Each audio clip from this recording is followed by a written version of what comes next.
All right. It's that time again. It's another great edition of the Thursday Night Throwdown. Joining me always, my boy D. Rich will be on a little bit later as well. Welcome the guys already in the chat. Kind of see there, Gerardo. How you doing?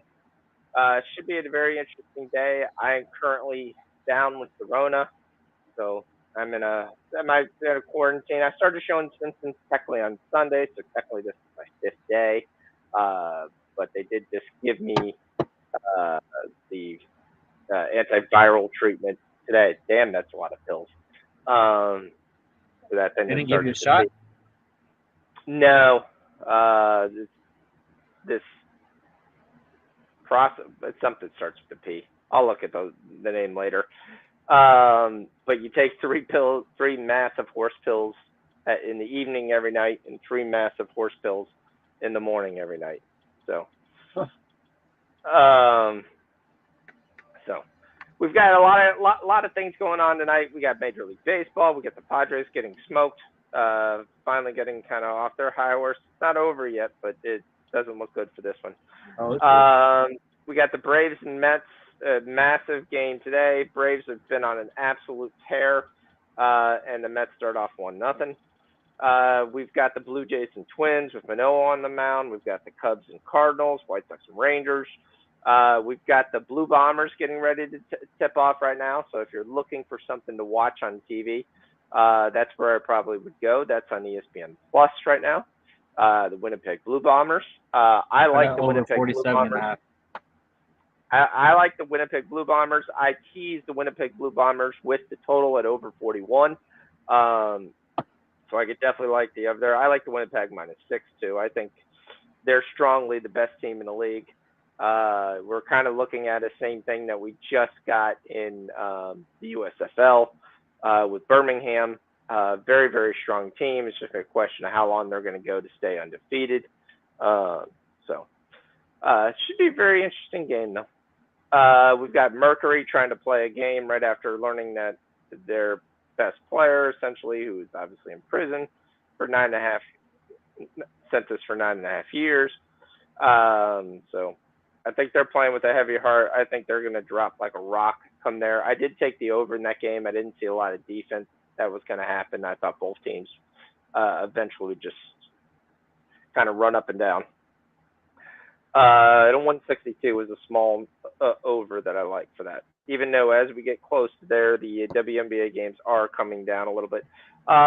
Hopefully when Rich joins, we'll break down, do the NFL breakdown, do the college football breakdown. We'll give away fantasy draft secrets that we have. So we'll talk about that a little bit more. So we'll see. Should be a good show. We're ready to go. So how you doing today, D? I'm doing all right, man. Got a little bit stayed a little late at work, but everything's all good. I crapped the bed in my early plays, so I need to get some get back. The Padres really, really pissed me off.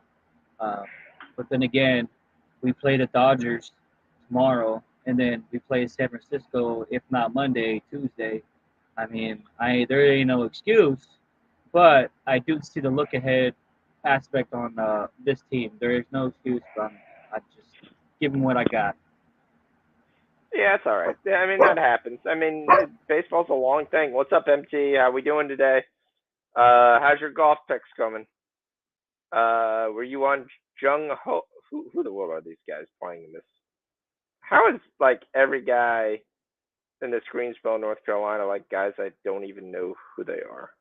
I mean, I've heard of them, but I haven't heard of them all year.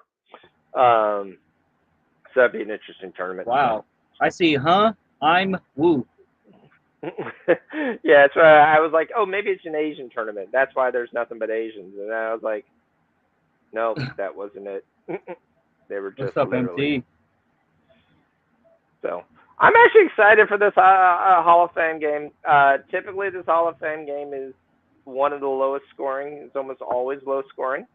So we'll have to see if that maintains. So I'm interested to see. I don't think you're gonna. Obviously, with the one teams that have 3 preseason games, I don't expect that to have basically any starters out right there. The Raiders are too deep of a team. That's why essentially I like the Raiders for tonight's game. Quarterback play, you've got more established quarterbacks. You've got there. The only question I wonder is I kind of like Jake Luton, and he's going to be stuck playing a full half that they said because CJ Beathard is injured, and obviously Trevor Lawrence is not playing in this game. So should be interesting. Welcome, Rich. Welcome with your Cleveland there. You've What's got going on? To see if you guys are more contenders or pretenders. But yeah, it's a very big game, and your division is getting close. Like I said, I don't know, when's the last time we were on? 3 weeks ago? Yeah. I said, watch out. The White Sox train is starting to roll, and everybody's back, and they're rolling right down the track. So you guys are playing well, too. You've got a 1-game lead on the White Sox. And then you've got the Twins here who's got a 2-game lead. So yeah, I think we're in the wild card right now, or we're like 1 game out. Yeah, it depends upon where the Rays go. The Rays kind of fluctuate, and that kind of adjusts. Right now, they're above you by 1 game. We're 1 game out, right? Toronto, and the Seattle, Orioles, Tampa. The Orioles are a game and a half out. Yeah. But, like most teams, they traded their closer to try not to make the playoffs. That's the goal. That's what you do because if you're the Brewers, you're clearly winning your division with good fanfare. Well, you do have the Cardinals facing you. So what you want to do is make sure that you lose 3 games to the Pirates after the 8th inning. Very questionable moves. I mean, I understand why the Orioles did it, because I don't think they're contenders this year. I mean, no, they're right there, but yeah, they're right there, but I don't foresee them. I don't foresee them going all the way. So, or even probably not even making the playoffs. I'm guessing they just had a good first half. The second half of the season, teams usually separate themselves, but I understand why they moved those guys because their farm system is loaded, and when everybody comes through in the next 2 or 3 years, Mancini arguably would have still been good, but probably on the backside. How old was he? He like 29? Who, Lopez? No, Mancini. Yeah, Mancini's 29. Yeah. He had 1 year left of his contract. He's the guy I was kind of shocked, but it makes sense to move him though. It makes sense to move him if he's at the end of his contract. They're probably not planning on being contenders next year. Maybe 2 years, 3 years. I think he's a boomerang candidate. They didn't sell their house. I think he could be in Houston for a year and a half, and then he can come back. Right back. Yeah. Yeah. Absolutely. So, but again, she's not from Baltimore. She thanks Baltimore for everything you have. If you're going through cancer, Baltimore's not a bad place to be. That or Florida, right. Those would be the 2 places I'd kind of want to be with John Hopkins there. So John Hopkins, there's a place in College Station that's a renowned place in Dallas-Fort Worth.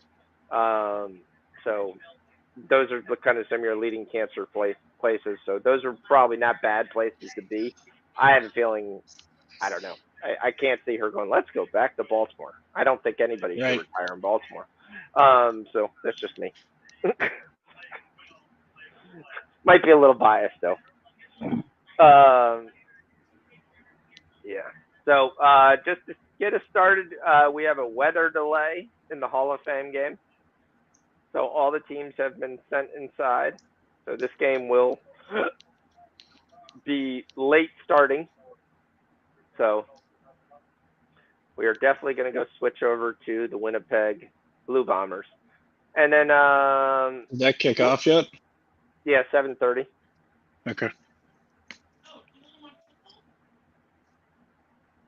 I don't know if they've actually kicked off yet. I got to come back, but it was supposed to start at 7:30. We're at 7:40. I would assume by now we kicked off the ball. Ramon will know right away. Ramon, it was great having you fill in. It was great. Appreciate it. Yep, they have kicked off. And Winnipeg has the ball at their own 18. What's up, boys? Gerardo, MT, Ramon. You sound tired there, Rich. Yeah, it's been work, you know. Yep, I understand that.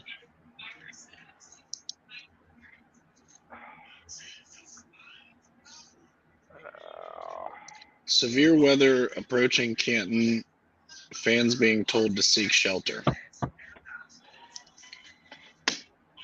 Yeah, 1 second. I'm gonna turn this Oh on. man, come on, Rich. I told you guys that it was supposed to storm tonight. I mean, it's fine here, but I'm about 40 minutes to 45 minutes north of Canton. So yeah, we have lots of things. We're gonna go break down our talks for the NFL. We're gonna break down our CFL. We're gonna play a game to see how well you guys got. Name that minor league baseball logo. See how well you guys are doing. So we've prepared for this. So we will see how well they do. Look at MT13 says, "Oh shit, it's Rich." yeah, that should be interesting. He does exist. The only crazier thing would be if exist. Sean Shorkey showed up. I'm fully convinced he does not exist anymore. Yeah. And he's making the big bucks. So that's what he told me, and that kind of he stopped gambling. I was like, okay, well, if you're making big money, then it might be a smart move. That's the opposite of what you're supposed to do. You're supposed to gamble more if you're doing that. It's supposed to get. I don't know. There's a part where you start buying toys, and when you start buying toys, that's when it's like, all right, okay, yeah. So it's crazy. So I have 3 more weeks officially down here, and then I will be coming back to Maryland. I'll stop my 2-month hiatus, but I've enjoyed every minute. So. How are you feeling? For the most part, all right. I mean, I've got a wicked cough, but that's about it. Surprisingly, my energy level hasn't been bad, and it's not like it's making me really tired. Right. So I was kind of shocked on that, but yeah. So, all right. So you want to talk college first, or you want to talk the NFL? Since obviously we got a big break here. We actually got Montreal threatening to score here to start the game. Oh, I haven't given out my plays yet, and I probably should. Oh, give out your plays, yes. Yeah, I'm on the Blue Jays. Yep. And the Red Sox money line. Yep, on the board. Cool. Yeah, I grabbed your plays. I put them on that were still valid. McCutcheon couldn't even get 1 hit. I'm on the Cards first 5. That game 2 hasn't started yet. Newcomer Quintana? Yep. What'd you get on that first 5? Let me double check here. I think I had to lay the half. Okay. Yeah, I laid the half. It was like minus 115, minus 120. We got soccer in all of its glory returns. All of its glory. I know you're stoked, Rich. You can't wait. Soccer? I love soccer now. I've been winning. Yeah, I noticed you're spending a lot more time as we're looking into Argentina Pro League game of the week, and I'm like, what the crap are you doing? Where's he getting this from? For Faroe Islands or what? Pearl Islands, all that stuff. Sometimes it's great that you can find an edge there. Things are definitely sometimes there. I mean, Bayern Munich's going to kick the crap out of Eintracht tomorrow, so it's not going to be much. So, oh, the Cards game started already. Oh, did it start? I thought it said warm up. Right now it did. It did. It literally just started, so I got to take it Oh. live. But I was trying to take them with Bayern Munich. So. That pause for 1 second. Am I the only one stoked that Disney Lightyear's on Disney Plus today? You might be. What was that? That the new Buzz Lightyear's on Disney Plus today for free. I love it. Isn't it supposed to be? Isn't it supposed to be like a Someone got to serious pay for it. cartoon or something? Well, they're all. I mean, most of the Disney stuff are like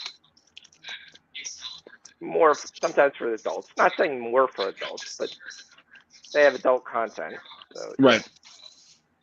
All right. We talking college football first. You're trying to do that to change my Buzz Lightyear? Come on. Okay, just because of that, we're gonna make you look sad before we go to college football. My son's gonna want to watch it.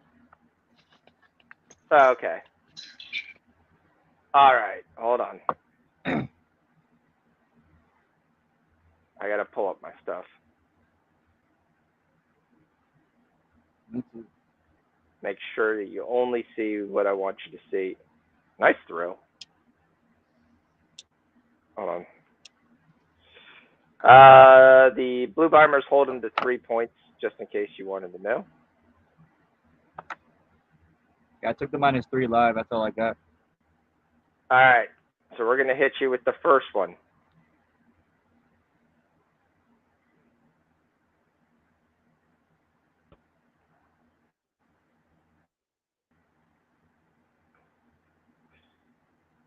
One second. I got to hide that.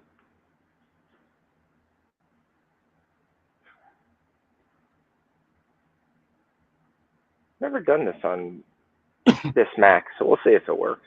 This will be interesting. The Angels hit 7 home runs and lose.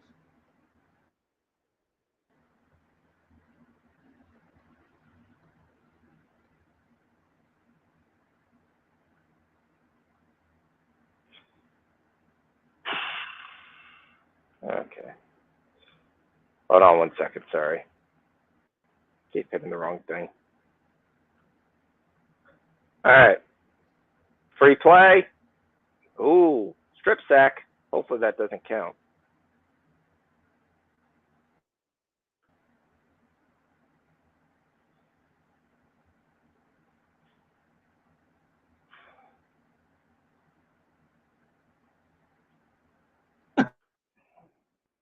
What?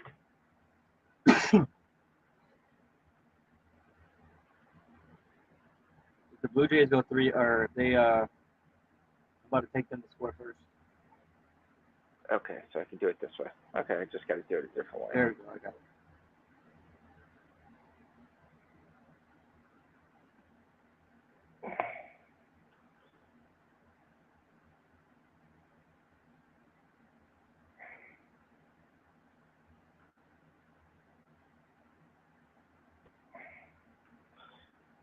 Oh, cool. That was a foul of them. Short number on the Jays today. That was kind of confusing. I mean, Twins have been good, but it's like -120. Manoa's been a stud. I definitely agree with that. Yeah, it was kind of interesting with that. So yeah. Yep. What's up, Ben? Why is it okay, full screen? I'm trying to Google when. Oh, I hate this. What up, Ben?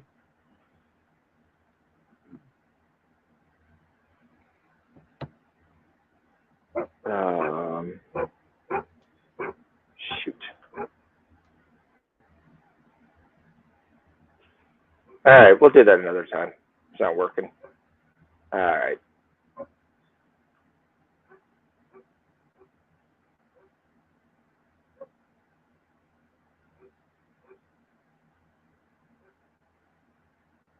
Actually, I might be able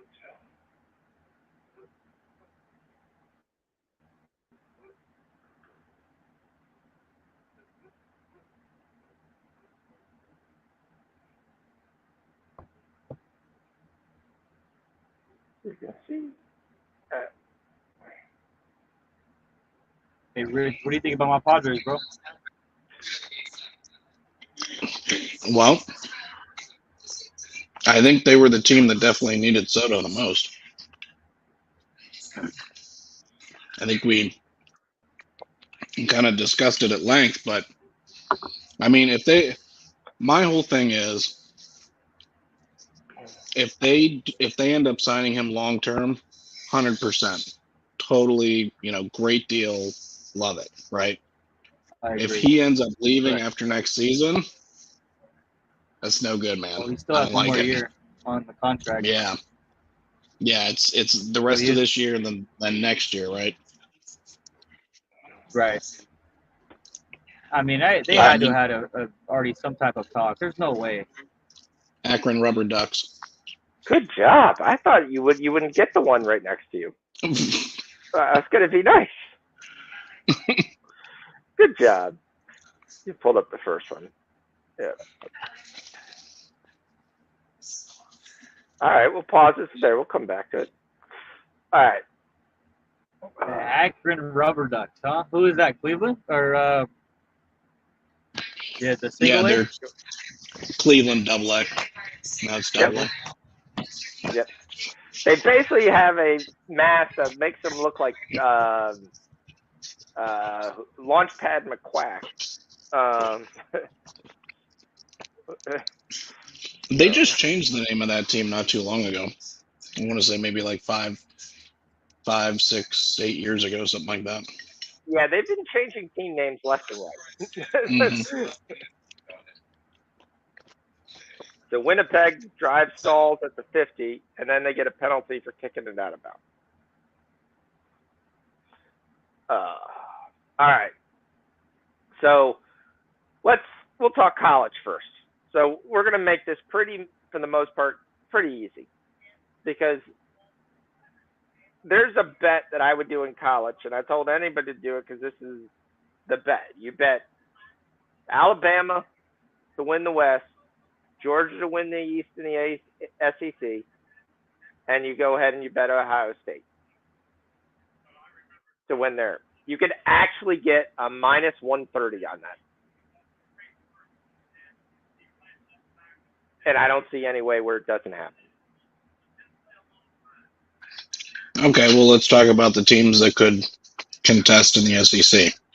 Okay, so we'll start with the SEC first. So we want to talk SEC football first.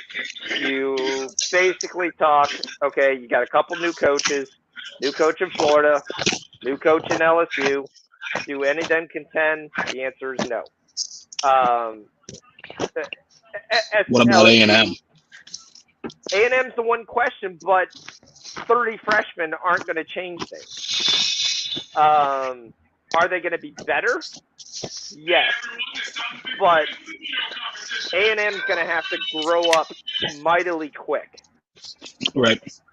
I mean, which is why they scheduled you had that 9-3 game versus Sam Houston. By 9-17, they're playing Miami. Then they go right in the SEC schedule.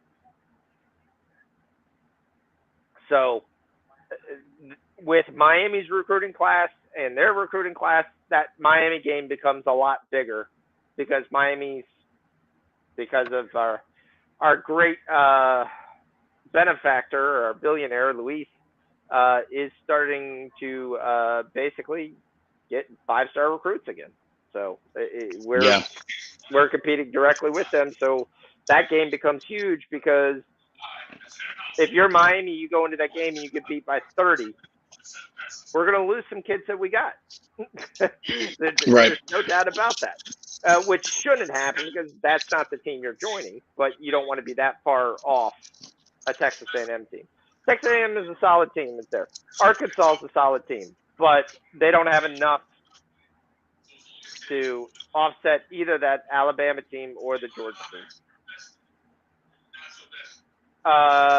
I mean, I think Tennessee's going to be a much better team. You look at Georgia's schedule, and you basically go through. They've got to play Auburn. That shouldn't be an issue. They'll play Florida. Florida's the one question mark because Anthony Richardson can win them a game that they weren't supposed to win. That's what I want to see. How many kids did Georgia graduate though? They did, but they're loaded. Okay. They're flat out loaded. I mean, there's not a spot where they're not. Yeah, they're gonna lack some experience on the defensive side of the ball, but the offensive side of the ball is going to be the complete opposite. I mean, Georgia's one of the teams. They're one of the teams that like Auburn, like LSU, like Florida. They're once they graduate their classes, a lot of times they don't reload as well as Alabama and Ohio State and these other teams do. Well, that's also in previous regimes and not under Kirby Smart, not under the same different things. South Carolina is an interesting team to watch. I think they're going to be an interesting to watch. I don't think they're going to win it. Spencer Rattler's not coming in through and automatically making their big return by Winnipeg. Nice. And changing the landscape that quickly. But I think Spencer Rattler makes them interesting. But if he regresses or shows what he was doing at Oklahoma, that team's not going to be as interesting to watch.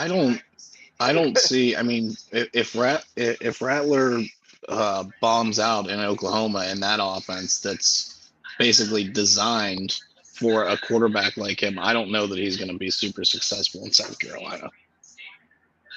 They've got a load of talent, though. So that's going to be the question to look at. He definitely should have a better defense. I mean, Georgia's going to still have Brock Bowers. He's going to be the number one tight end in the country, and it's not even going to be close. Wide receiver core, Blaylock still comes back. Flemings comes back. Yeah, you lose your big hitter in Burden, but they've got tons of kids with tons of talent. I mean, similar to what Alabama went through when you're the transition. The advantage they have is they don't play anybody. They don't play Alabama until the SEC championship game. They basically turn around and they're playing Florida, Auburn, and South Carolina. That's basically who they have to play. And they could probably lose one of those games and still win the East. I don't think they'll lose. I think the only game they could lose is they could lose Florida. They basically play Samford, South Carolina early. So I give them the advantage. They may lose their first game of the year versus Oregon in a neutral site, but that won't matter for the SEC championship. Right. They play Samford, South Carolina, Kent State, Missouri, Auburn, Vanderbilt, Tennessee, Mississippi State, Kentucky, and Georgia Tech. They avoid LSU. Yeah, that's a pretty mediocre schedule. They avoid Texas A&M. Right. I mean, they have Florida and South Carolina. So, yeah, I'm going to go on a limb and go with Buffalo, but Buffalo is been solid, but they lost their coach, and that'll be interesting. But we'll get to the MAC when hopefully. So, I mean, I like South Carolina to improve. I like Tennessee to improve, but from a winning the East or the West, I think you're looking at Alabama and you're looking at Georgia.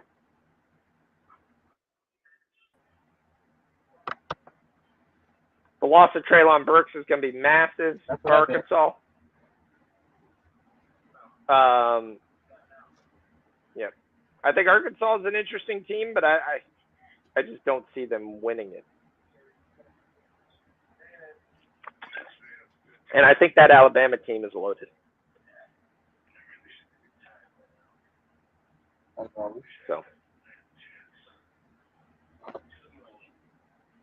So anything else in the SEC? I think you're right. Texas A&M is going to be there. I think LSU is not going to finish probably 4th or 5th in that division.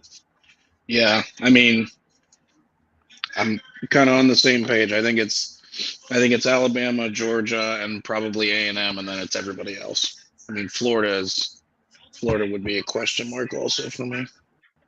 See, my problem is when you look at Texas A&M is who's the quarterback? I don't know. I just got my Phil Steele magazine yesterday. I haven't got a chance to go through it yet. The quarterback is one of 5 guys. It's either Max Johnson, who did not do anything at LSU, didn't sit there and that, or you're looking at the 5-star freshman who's electric and is probably going to be a very good quarterback one day. But in this first season as a freshman versus some A&M schedule, that's the one thing people tell me in A&M. I look at A&M schedule. You do get Miami of Florida. You do get Alabama. You get South Carolina. You get Florida. You get Auburn, and you get LSU. Yeah, no breaks there for sure. The only team you avoided was Georgia. Right. So, yeah, I can't see where everyone's like, oh, they have a chance to win the SEC. They have no chance. If Bryce Young broke his leg and probably Yella's out here trying to throw something out face for even just mentioning that, putting that in the ether. There. Anything else on the SEC? Are we moving on? Nope.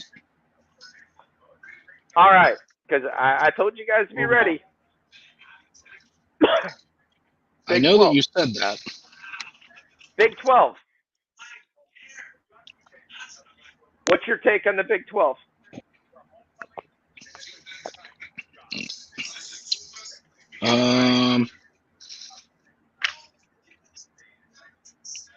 Well, who's going to be? It's still Oklahoma. It's still Texas. Who's going to be Oklahoma's quarterback?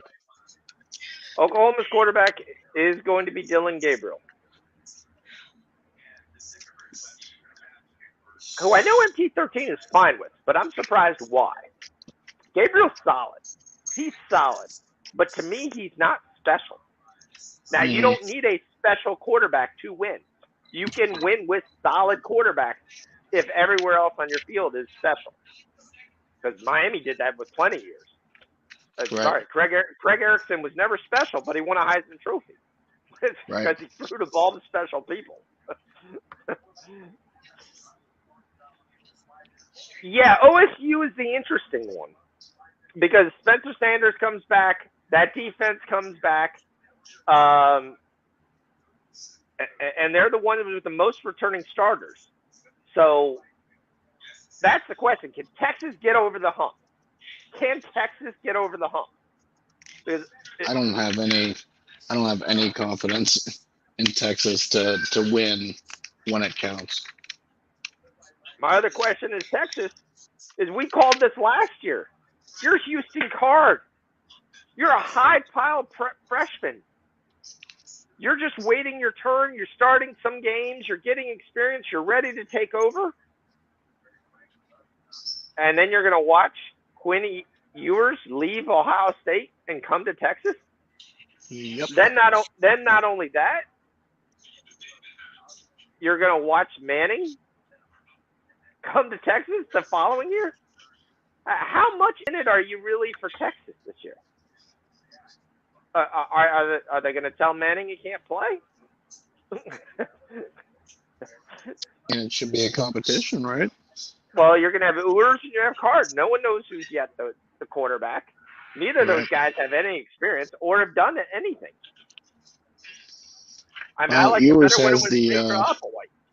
Ewers has the he's got the pedigree, right? He's the 5-star. So yeah. I don't think they're going to favor one guy over the other. Houston Card was a 5-star quarterback as well. I don't think they'll favor elite 11 quarterbacks. Yeah, I don't think they'll favor one guy over the other. I think it'll be a straight up competition. Yep. Let's see. Now our predictions last year, so thing let's look at is, some numbers here because this is a betting show. So we do have some numbers, some here stuff we can have. Favorable. The difference is you can't just say I'm going to take Alabama to win the SEC East. And then, okay, minus 7,000. well, the interesting thing here is that Texas does have Alabama on the schedule. So was there any? I mean, we've talked about the wins. We've talked about things of that nature. That over, good bets. I mean, you look at national championship chances to win, teams to win the Big 10, teams to win the Big 12. So if you look at the Big 12 right now, Oklahoma is a minus 110. I made that bet. That's a good bet to me. All they got to do is kind of not screw it up. That's kind of my feeling. I feel they have enough weapons still in place, and quarterback questions at Texas, that's a good bet.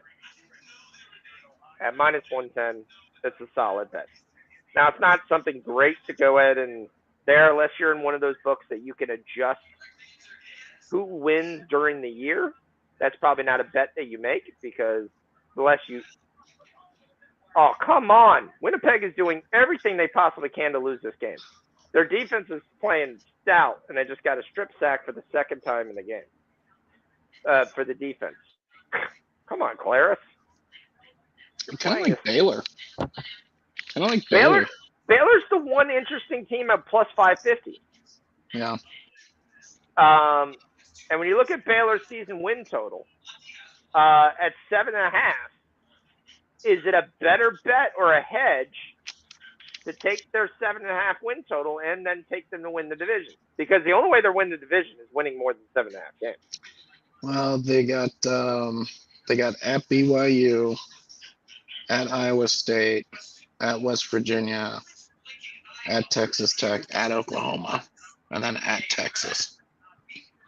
So their away games are their toughest for sure.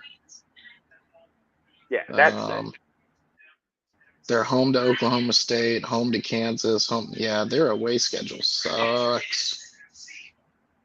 That's tough. They play every tough team on the road pretty much, except for Oklahoma State. Yep. That's the question that you marked. That's gonna be tough. That's probably why their numbers. Would you say it was 7.5? 557. The win total 7.5. Yeah. Yeah, I mean they were 12-2 last year. They were 12-2 last year, so 7.5. The reason why that number is 7.5 is because of the schedule. They lost their quarterback too, so. Yeah. But yeah. They got 6 returners on offense, 6 on defense. Returning starters. Yeah. And that's what you look for. You look for returning starters, offense. All right, but the number one question we have to ask for the third year in a row, does Kansas get whacked by Coastal? No, because they don't play Coastal.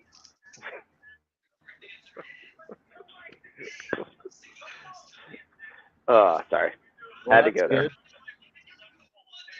All right, so moving on. And yes, I'm waiting for it, so don't run to it. We're going to go Mountain West. Mountain West has had major changes. Major changes. And what I mean by that is really simple. That Nevada, coach left, went to Colorado State, no idea. Half the wide receivers went to Colorado State with him. Carson Strong graduated. That's why Nevada is a plus 5,000 to win the Mountain West. Boise's your number one team at plus 100. Air Force is second at plus 200. And everybody's favorite, San Jose State at plus 300. And then following up, San Diego State. Fresno State at 175. I apologize. Yeah, so we got no shot this year. We got a new stadium, by the way, and it's San Diego State's 100th year anniversary. Looks like Rich had to step away for a second, which is fine.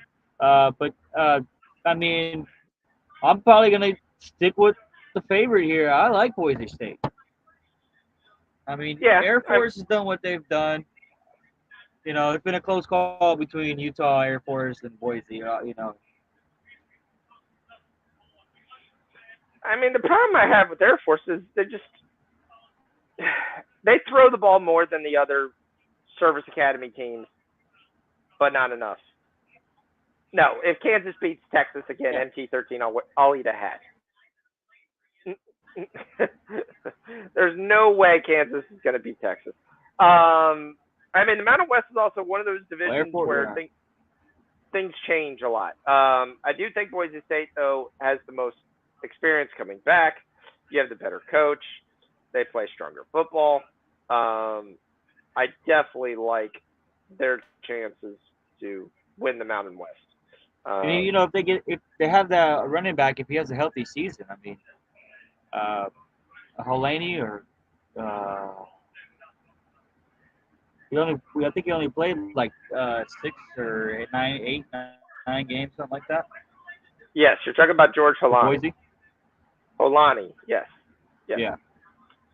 Yeah, but they last year was able to get a lot of guys extra carries, extra stats because he wasn't able to play. So, and I mean, Cyrus Sabiko Lakio played there as senior. Andrew Van Buren got some runs. Clear Shakir, I think he graduated, didn't he? No, he's still there. Okay. Was still there. So, I mean, you got some other guys with some runs, but Holani should come back. I do like Boise to win that division. Obviously, with Utah gone and has been gone in there, they've been kind of the strength of that division. Won't be surprised if the Pac-12 comes calling to them soon. But yeah. I mean, they have all their key games on the blue turf. They have San Diego State, BYU, Fresno, Utah. The games they have away will be Oregon State, Air Force. You know.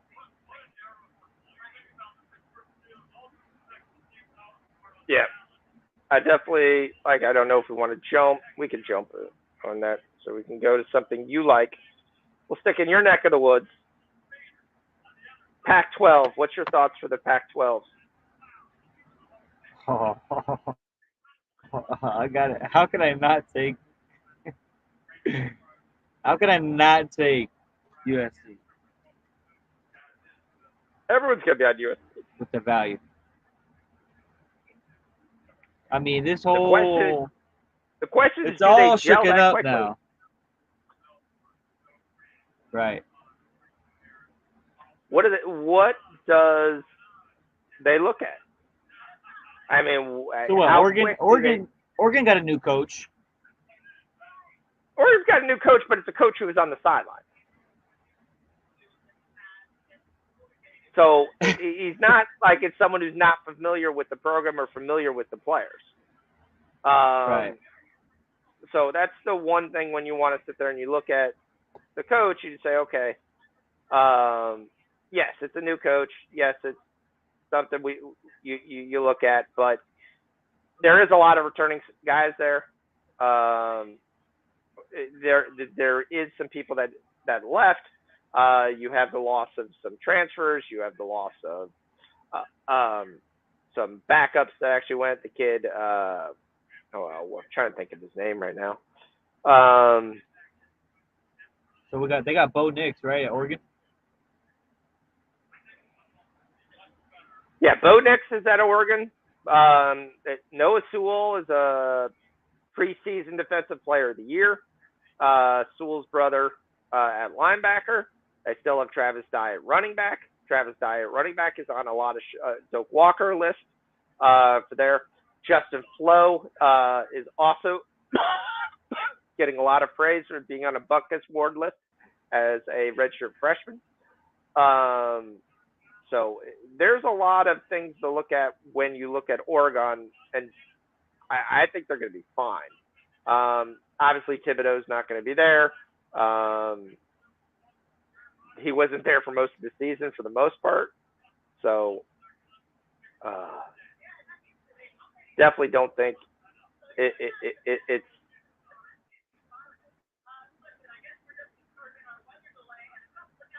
they're still in a weather delay here. I think Oregon will be fine. We'll get to that, Benjamin, when we talk about the cellar dwellers. Yeah.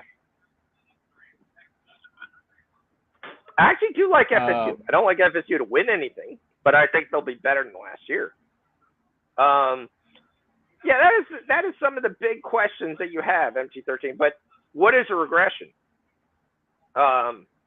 Caleb Williams' best plays that he ever made at Oklahoma was him, for the most part, running out of the pocket. So, also, if you're USC, Jackson Dart's gone. His transfer and being able to pick up there at Pittsburgh, we'll talk about. I mean, a lot of these guys, it's going to be really quick to see how much these immediate transfers actually excel in their new offense. Not because they don't know it. It's because new place, new scene. All right, it's not that easy just to sit there, show up, and sit there and say, okay, and start throwing it around and go, okay, we won. Football's a game of gelling. That's why teams who generally try to buy a championship, especially in leagues, doesn't work right away. Winnipeg playing a hell of a defense. Another stop by Winnipeg. The Over's in massive trouble, though. They only got 3 points in the first quarter.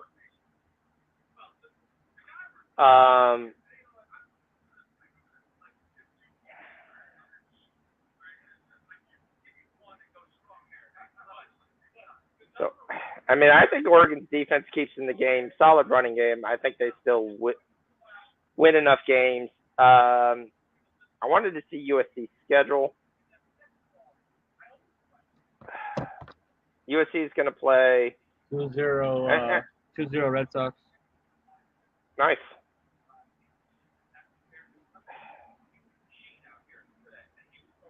I mean, the biggest question is, besides Utah, that's the only one person I see on USC's schedule there. So you can hate on USC. You can think they're not any good. You can think they're going to regress. They're not losing to Rice. They're not losing to Stanford. They're not losing to Oregon State. They're not losing to Arizona State at home. Washington State was in shambles last year. Utah is going to be a hell of a game. That could be a loss. They're not losing to Team Arizona, who I think won one game last year. They're not losing to Cal. They're not losing to Colorado at home. UCLA is always a tough game, and then they have Notre Dame. I think their schedule dictates they could be not that good and still go 10-2. Right. There's just nobody in that conference. That's my biggest thing about the Pac-12. So this will be.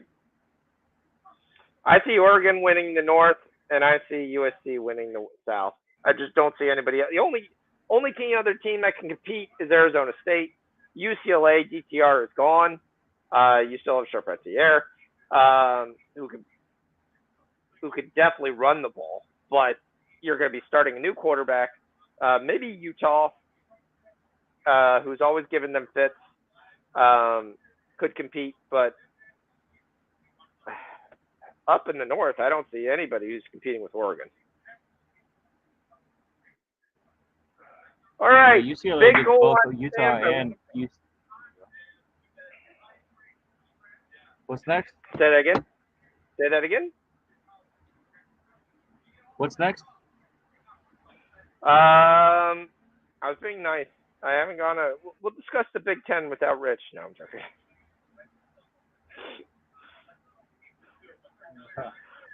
Hold on a second. Let me see what I had on deck next.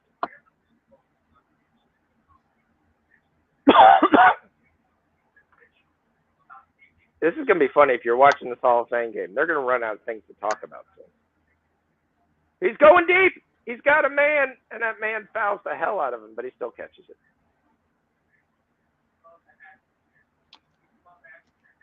Oh, hold on.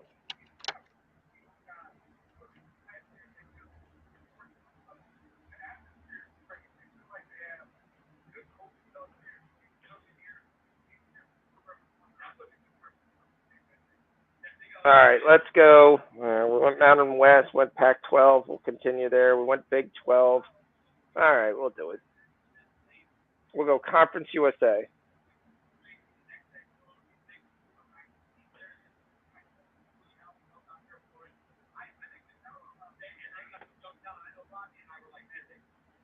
Any thoughts on Conference USA?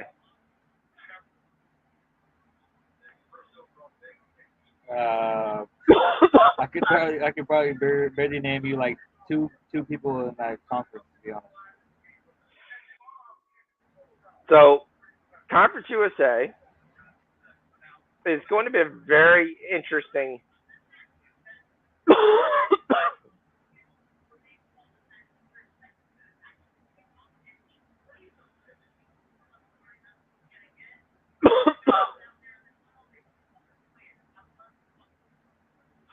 So the West has won 3 of the last 4 championships. Okay. FAU undefeated in conference championship games. All right, getting some insight here.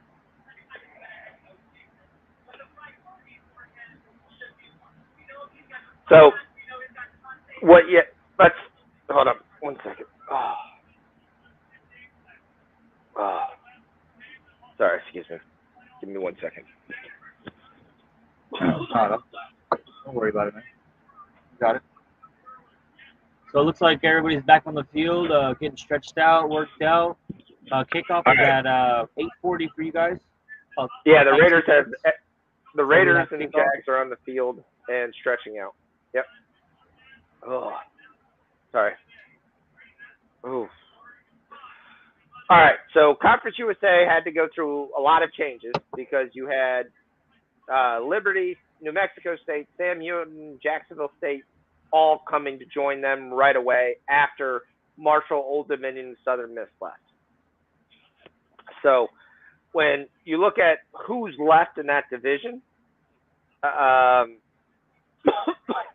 that's why it's going to be the biggest shock of what we think. UTSA is by far the highest class in this division. UTSA and Western Kentucky should be the 2 teams that battle out. The one question with UTSA is they've got to overcome the loss of Sincere McCormick, who was 95% of their offense. We'll get to that. I didn't get to BYU. I apologize.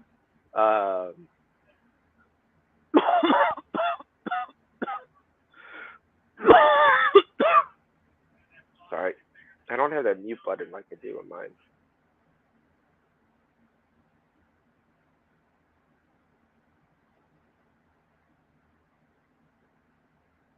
All right. Red Sox up 2-0. It's weird to see Hosmer in a Boston uniform now. All right, we finally get first and goal here for Winnipeg. Now it's second and goal. It's a 3-0 game. We need some scoring. No, UTSA and Western Kentucky are really the best 2 teams left. All the other 3 are just going to be moving up in the competition. So when you sit there and look at it, UTSA is a solid team. They should win this division, but it's going to be a pretty close game. Don't think that they're just going to run away with this division. It's going to be them and Western Kentucky. Both teams have to replace massive players. Bailey Zappi, obviously, with the New England Patriots, who I can't wait to see in preseason. It's going to be tough to replace. He led the league. Touchdown, Bombers! 7-0. Well, 6-0. Bombers. 6-3, sorry. The Bombers are added back in. All right, Rich, we already went through the Big Ten. We gave everything to Michigan. So glad you missed it. So, no, I'm joking. I'm just joking. All right, well, you want to bet on it? Have a good night. See you. We were talking Pac-12 earlier, and then we just moved on to Conference USA. Any thoughts on the Pac-12? Just as that's really all we talked about. So my said was Oregon should walk away with the North, and it should 100%. be Utah or USC in the South. That should be it. Yeah. Yeah, that would be my assessment too. How many? Trying to find here. How many kids did Utah lose? Because they should have a pretty decent team there. Well, they're a very high coach team, so that's why I don't have any question with them being able to kind of retool. Right, He's always and been able to do. You got Bo Nix in Oregon now, so that team should. Yeah, we talked about it, but is that a positive or a negative? That is the biggest question you have to ask yourself. I mean, I liked him at Auburn. I thought he was overrated. He like, it was like he performed on the big stage, right? When the lights were brightest, the primetime games, he would show up, and then other times it would kind of be like he didn't know what was going on. So I feel like week in, week out, maybe not as good of a quarterback, but big game, I like him in a big game. Okay. Yeah. Utah's returning 14 guys. No, that's good. And USC was shit last year. Jeez. Well, but they've vastly upgraded their talent level. That's it. But Yeah, it was the question I said. It's gonna be very interesting. I like to see who these teams got out of conference. Utah's at Florida. They open up at Florida. That's interesting. They play D's boys, San Diego State. USC's got a pretty easy schedule. Out of conference, in conference, same old. Yeah. And they've got a pretty good schedule too. So that there, we did watch the Blue Bombers score when you were gone, 7-3. Yeah. We started to talk a little bit about Conference USA. I tried to preface it by saying 3 major Conference USA teams all bolted to join the Sun Belt, and Yeah. it really made that division better, which is what I was trying to tell my daughter with Coastal. Well, is Coastal going to win the Sun Belt again? I was like, I don't know. Yeah. I'll be honest with you. The 3 teams that bolted are going to be very interesting. I can't wait Who for left? Marshall. Your 3 teams that left are Marshall, Southern Miss, and I think UAB. A UAB is tough.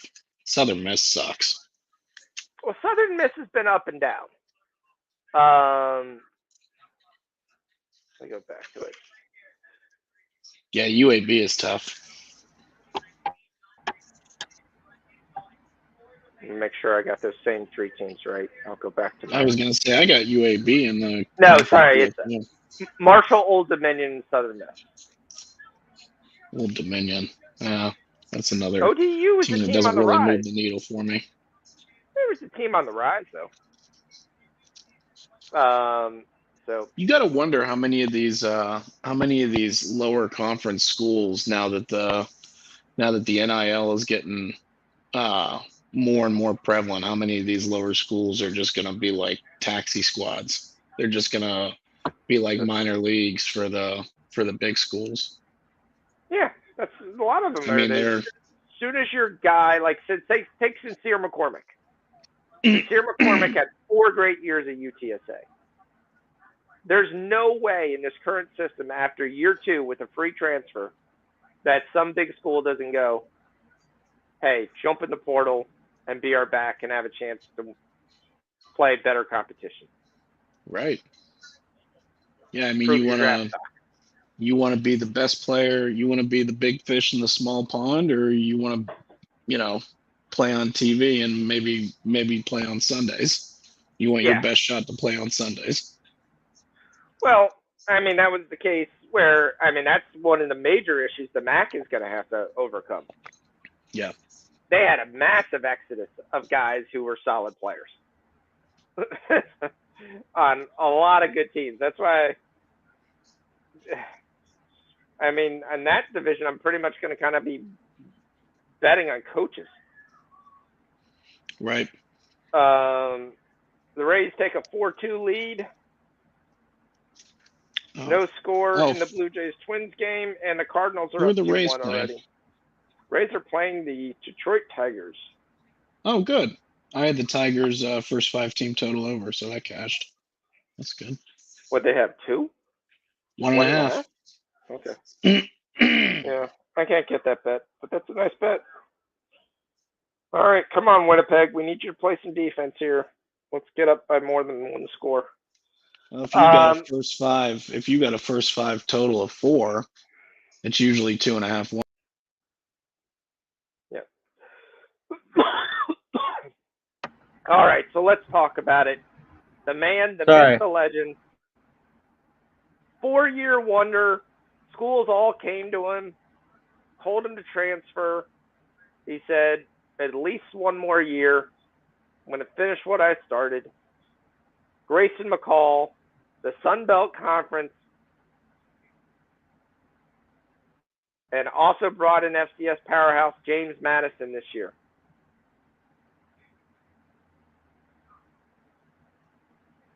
What's your take? Who wins it? Coastal still wins it.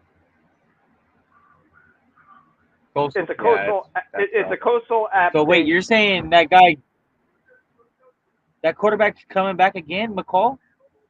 Yep. He said, I pissed Teal. Since I've been in like 8th grade. He said, I pissed Teal. All Ole Miss came calling. There was a couple of other schools that came calling too. And he said, I wasn't interested. Before Spencer Rattler, South Carolina was one of the major ones. And he said, I pissed Teal, so it's time for me to, I'm coming back. And quite frankly, NFL scouts have already put him on the radar, so he doesn't really need the transfer. Where, at Coastal? And, yeah, I think he ends up being drafted next year. But I see some holes in his game massively, especially on the next level. Yeah. Man, I'm getting flashbacks. I'm getting flashbacks going through this Conference USA, and I flip over Florida Atlantic and Middle Tennessee. The biggest issue I see with Coastal could be week 1 and week 29 versus Marshall.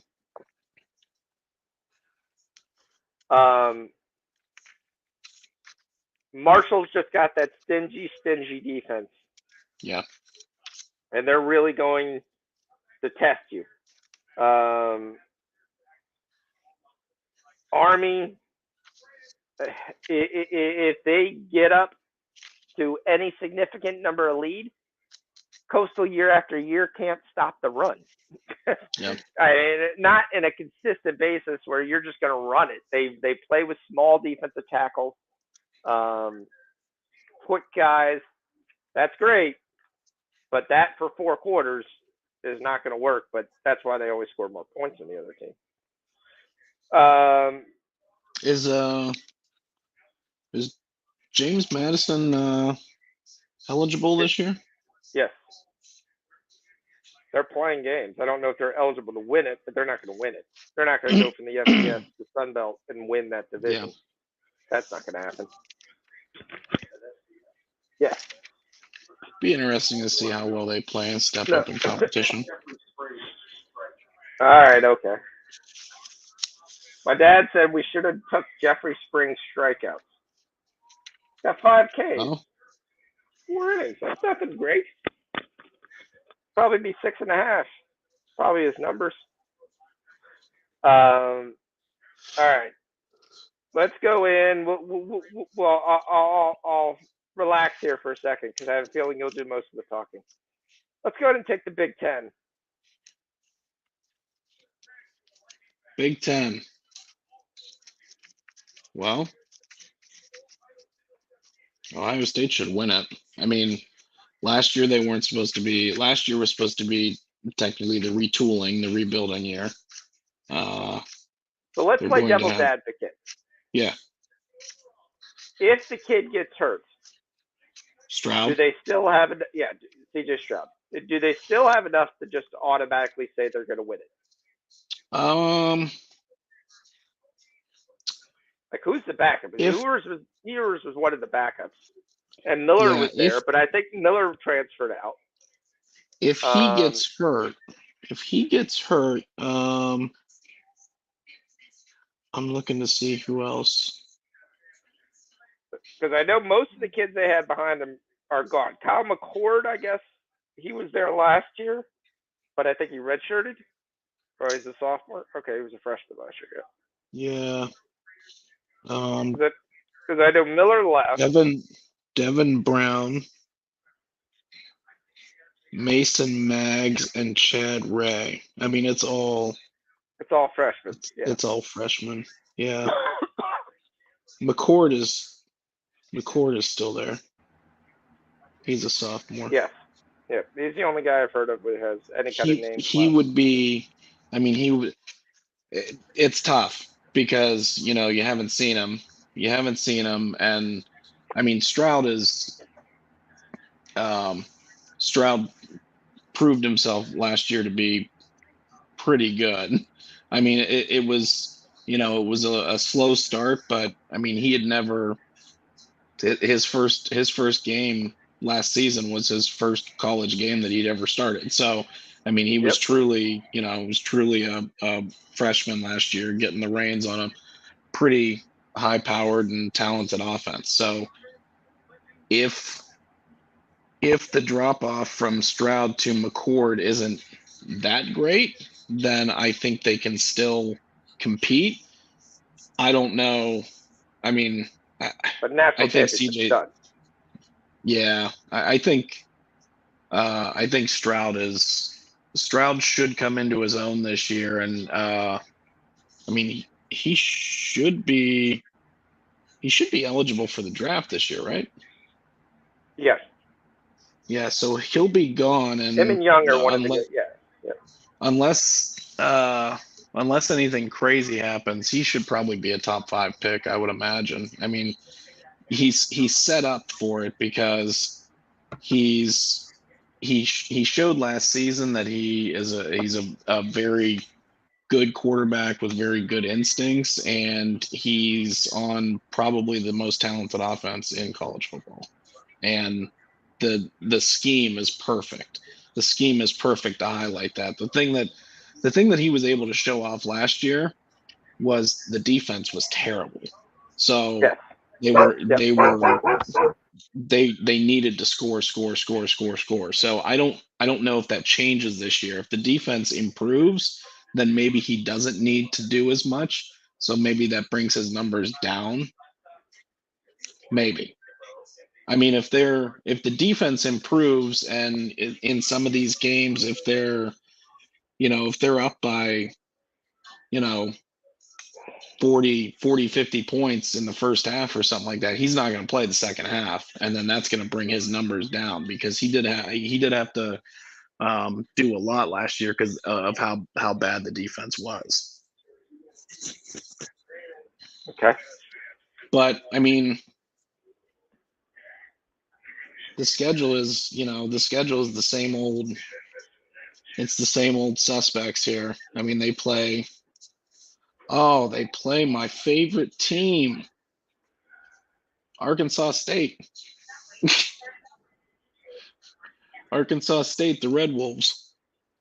Yeah. Okay. That's going to be a minus 58 probably. They open with Notre Dame in Columbus, so that should be the ass kicking of a lifetime. I have zero respect for Notre Dame. They are dog shit almost every year, overrated. They're not dog shit.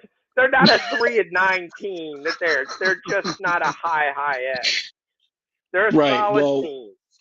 They've got a huge following, and they've got a huge alumni, and they're overrated every year until they play somebody. They fought some players this year for the NAL. I'll tell you who I do like is I like their coach. He might be delusional, but I do like him. LSU. The new coach or the old coach? The new coach. Okay, the new coach is good. Yeah. Yeah, not Brian Kelly, the new guy. Okay.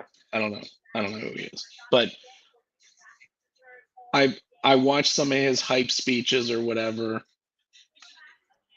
Yeah. If he's anywhere, as decent of a coach as he, is shows to be passionate. Yeah. Yep. He's very passionate, and Yep. he's somebody that I could see guys getting up to play for. That being said, you might want to run through a brick wall for a guy, but you can only do so much with the players that you've got. So, I mean, maybe in a few years, if they start recruiting more and more guys, I mean, if he's a good recruiting coach, I could see him bringing in some big talent, some big name guys. It just doesn't seem like Notre Dame is ever anywhere near as good as what their ranking usually is. But I mean, the one thing I noticed on the schedule this year, so Ohio State does play Iowa. They don't normally play Iowa.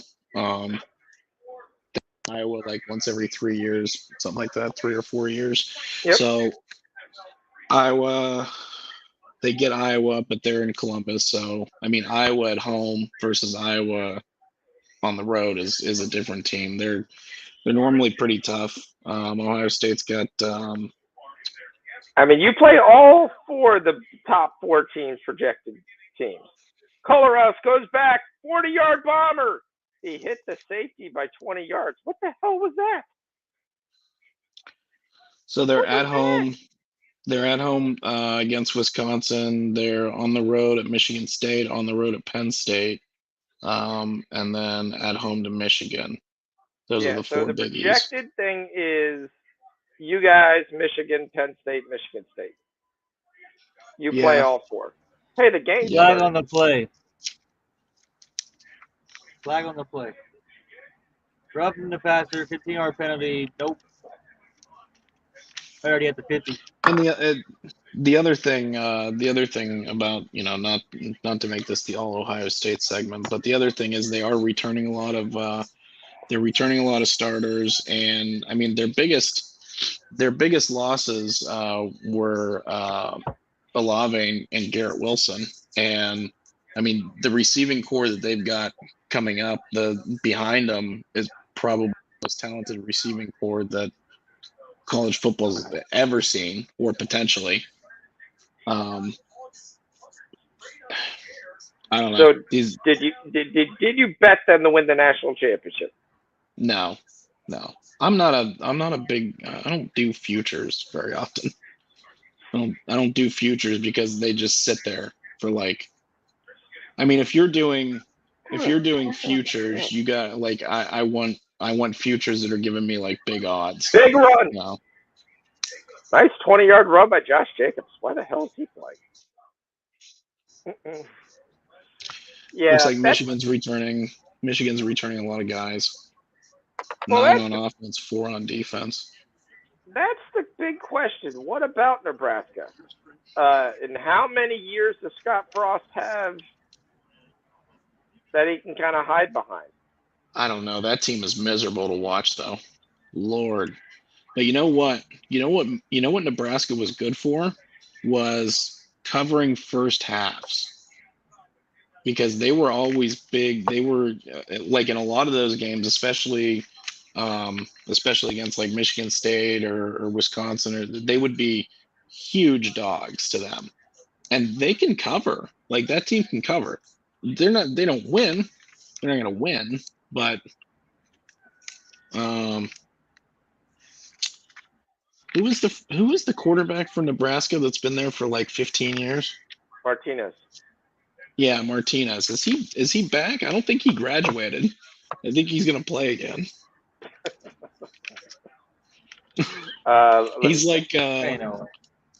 He's like what's his name? The guy from Baylor that me and Shocks were laughing about that played for like 10 years. Baylor basketball. Yeah, Mark Vidal. Yes. Oh! Yeah. He did feel like he was there for like 37 years. My guess is not because he's Here not. comes the I field goal didn't unit. look at their depth chart, but he's not listed to their top 10 players. And I would assume your quarterback. Oh, wait a would minute. be. No, he Martinez transferred. transferred. Yes. He transferred. That's right. That's why I was like, I can't believe this kid still has eligibility. He transferred. I don't know where he went.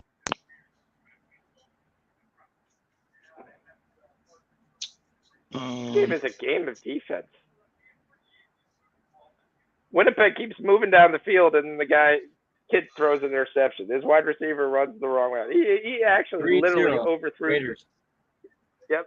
Carlson hits it in the rain. The rain's going to do another thing to help this game. Let's go under. Let's go under. Raiders and under. Come on. Let's go. We're covering the 2.5.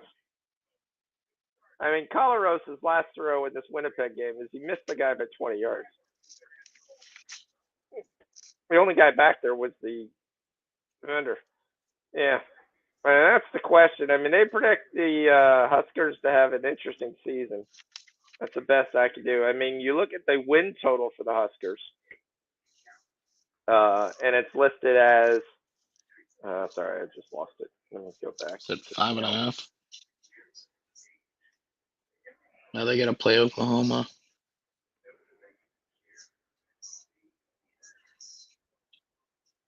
7.5. Juice to the under. 7.5. They turn around. They played Northwestern, who will be improved. There's only one way to go for that team. North Dakota, Georgia Southern, Oklahoma, Indiana, Rutgers, Purdue, Illinois, Minnesota, Michigan, Wisconsin, Iowa. I mean, they basically. That's why their win total is everybody. 7.5. They missed Michigan State. They missed Penn all. State. They missed Ohio State. Yeah, that's why their win total is 7.5 because they play the softest schedule I think I've ever seen. Well, the softest Big Ten schedule. They got Michigan and Wisconsin. Well, and they play Oklahoma out of conference. Yeah, they played the Oklahoma out of conference. It's just like playing at Penn State, but yeah. Georgia Southern's probably not going to be bad. That North Dakota game may not be bad either. Yeah. That's North Dakota, not North Dakota State. That's not North Dakota State, correct. Yeah. Yeah, that's a pretty soft schedule. I mean, they were 3-9 last year to bump them up 4 wins. Yeah. So you think they're going to win 8 games? Well, it's used to the under, so they haven't probably. So here, I'll tell you what. The one publication I have has them. It gives a win-loss record for each game.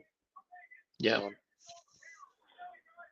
According to this publication, and obviously this is just their prediction, past results don't always mean anything.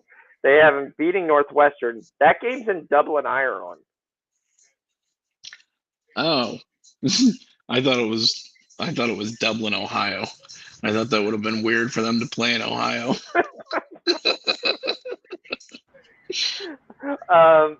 They have a win at North Dakota, a win at Georgia Southern, a loss at Oklahoma, a win at Indiana, a loss at Rutgers, a win at Purdue, a win at home in Illinois, home versus Minnesota win. Then they have them losing to Michigan, Wisconsin, and Iowa at the end of the year. So they have them with 5 losses. Projected total. They have their preseason prediction was 7-5. Last year they predicted 5-7. They went 5-7. The year before they predicted 6-6, and they went 3-5. Last year they went 3-9. I have 3-9 here. Oh, sorry. Their prediction was 5-7. Yep. Yeah. Okay. Sorry. I mean, so they're bullish. So, I wouldn't say that Northwestern is a gimme by any means. The one thing, you have those wins like that, they're bullish, and that would still put them on the under, by the way. I mean, you've got probably Who's gonna be quarterback here? This Casey Thompson? Yes. 6'1", 200.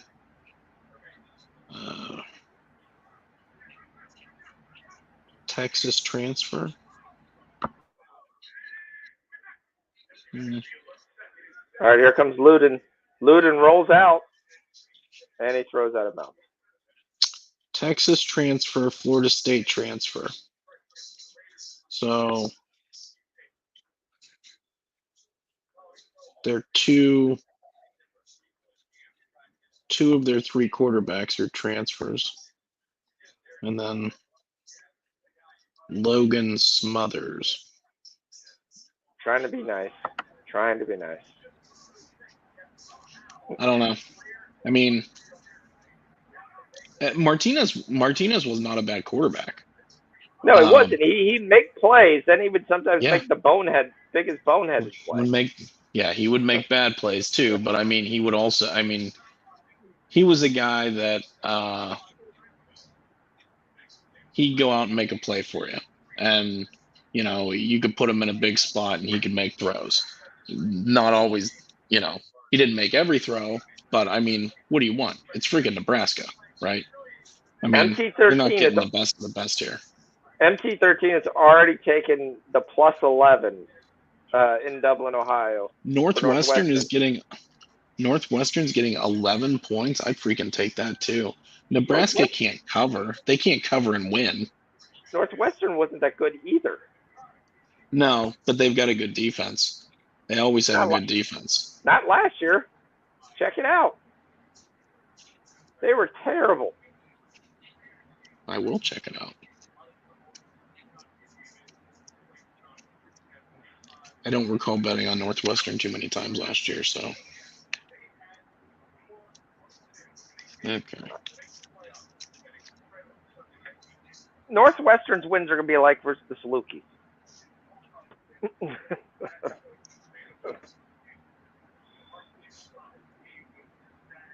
And Miami University. Well, they have the coaching advantage. Yes, I like Fitzgerald. But last year, he did not have a great year at all.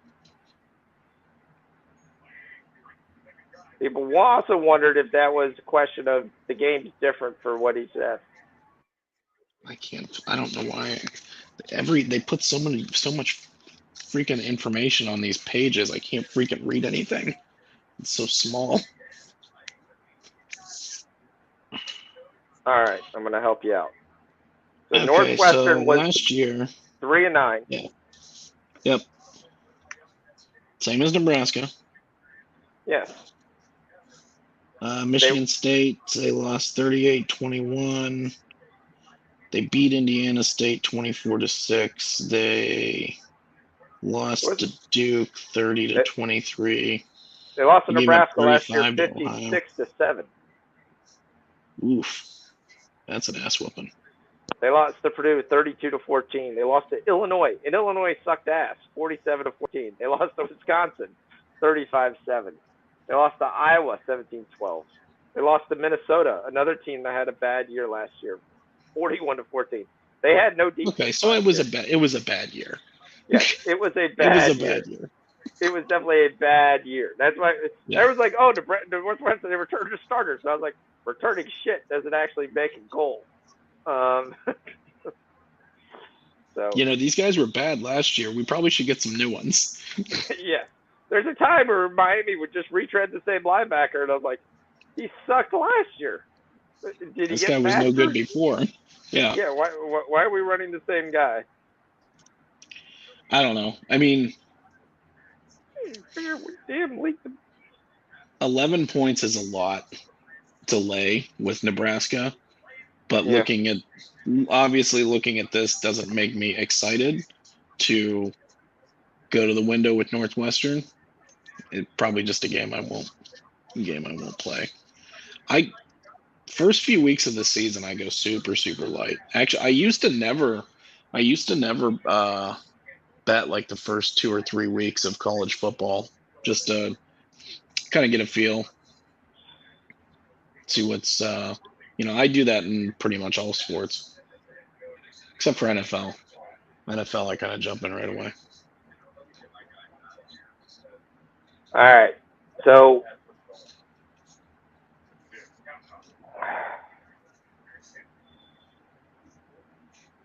why is Josh Jacobs in the game? That is a very good question. I asked the same question as soon as he got the first carry for 30 yards. I was like, what is he doing? All right, just carry. That's fine. Just keep killing the clock. I mean, are there any other starters really playing? The whole offensive line.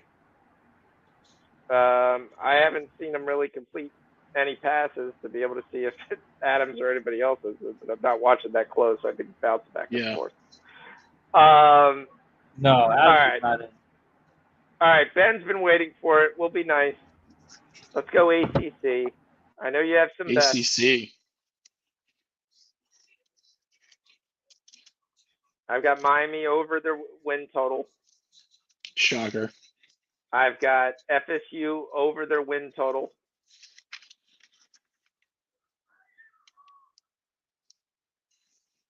Oh, we got Cincinnati in the ACC now. No. Oh, no, wait. That's American Athletic. What am I looking at here? I'm in the wrong thing.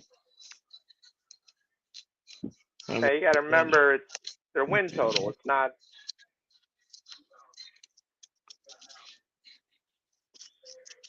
Here we go. So ACC. This is your biggest questions going in the ACC. Was Clemson's last year a fluke? That's the first question you have to answer. Because are they still going to have that DJ kid? Ukulele is still going to be starting? Ukulele is still the starter. Well, he sucks. So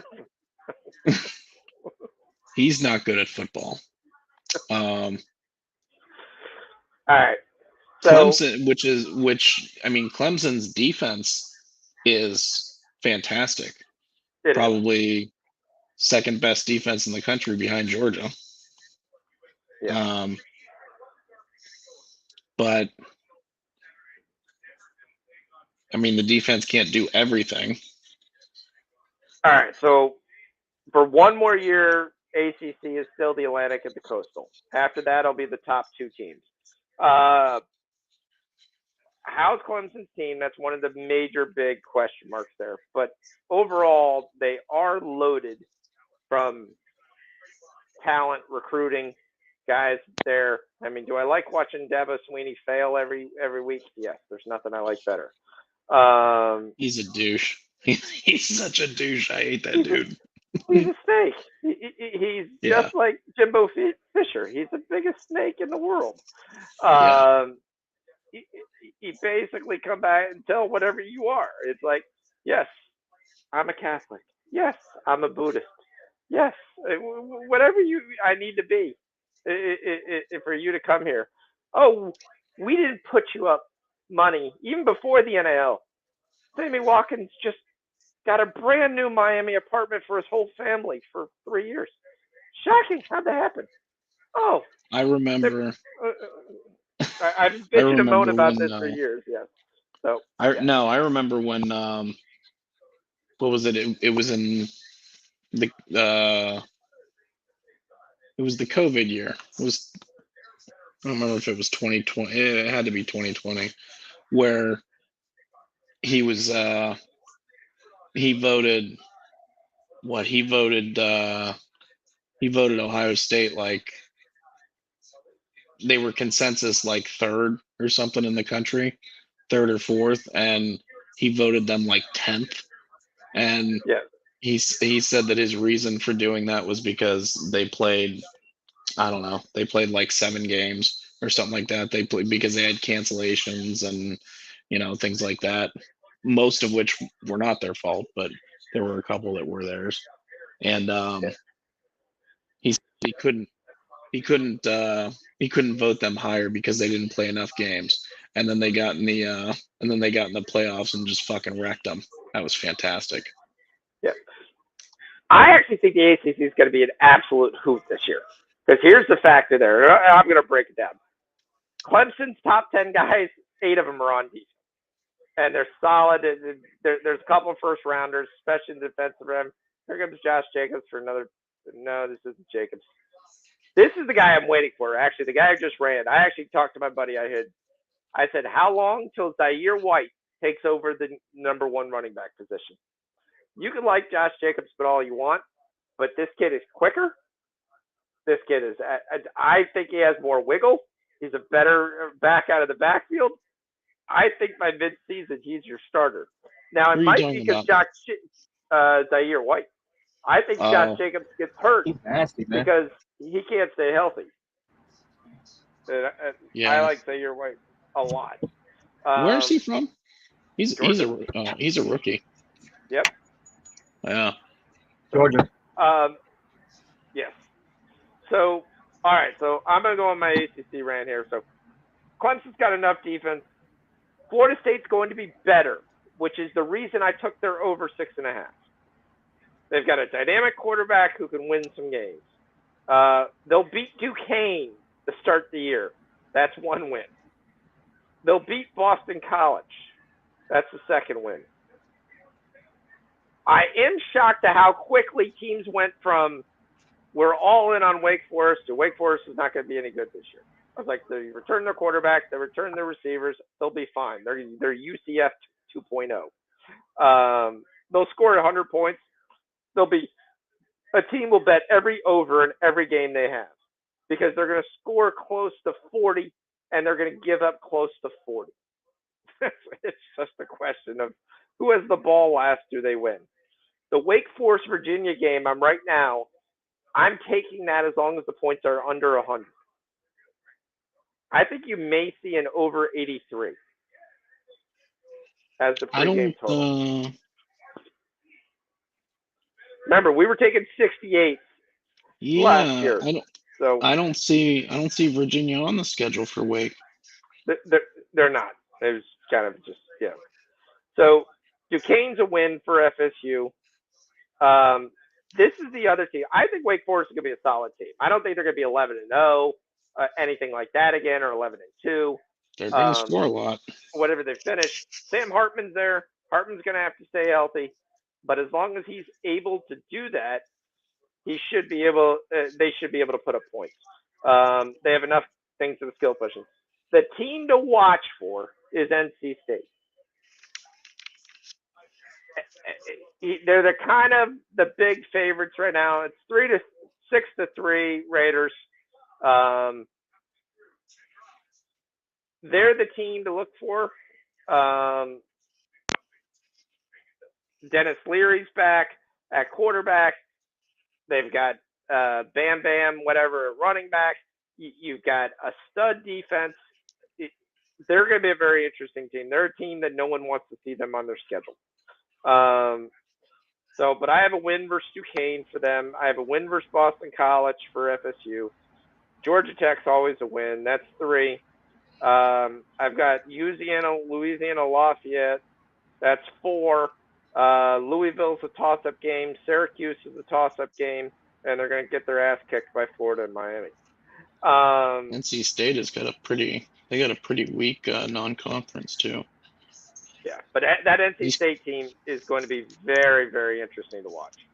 East Carolina, Charleston Southern, Texas Tech, and then UConn. I think you're wide open. So when you look at the Atlantic, Clemson's going to be there. NC State's going to be there. And I think Wake Forest will be there to the end. Louisville's getting a lot of interesting action, but they're another team there. They'll win some games and they'll be spoiler, but that's it. 7-5 is probably their high that you're looking at. What'd you get on the win total with Florida State? 5.5. Their 5.5. It's moved up to 5.5. Moved up to 6.5. Wow. I mean, they were 5-7 last year. They're returning 16 guys on offense and defense. Yep. Year 2 under a coach, they kind of got some things together. Got a couple decent recruits here that could be some game changers. I feel like I remember them they had some letdown games last year too, and they had some close losses. Well, yeah, the crazy game versus Clemson. That game was nuts. Yeah, they lost by 3. They lost They by lost 3 because to the guy Notre threw Dame it to backwards. open. They lost because the guy threw it backwards. Yep. And it was picked up and ran back for a touchdown. So, Yeah, a lot of close games last year. yeah, and so when you look at the Atlantic, that's where you look at the Coastal's got major questions. I mean, Sam Howell's gone. Who's left in North Carolina? You've got a stud running back that's still there, but in Ty Chandler. But it's a question of who's going to be the quarterback, who's going to be the main wide receiver. I think the kid Downs is still there, but that's about it. Pittsburgh, who knows what you're going to get from that? Jackson Dart is going to fill in a quarterback to transfer from USC, hopefully. The team that could question Miami if Tyler Van Dyke somehow regresses this year would be Virginia. If Armstrong stays healthy, that kid can sling it. All right, Ben. We'll make that bet. Yeah, their games are always fun.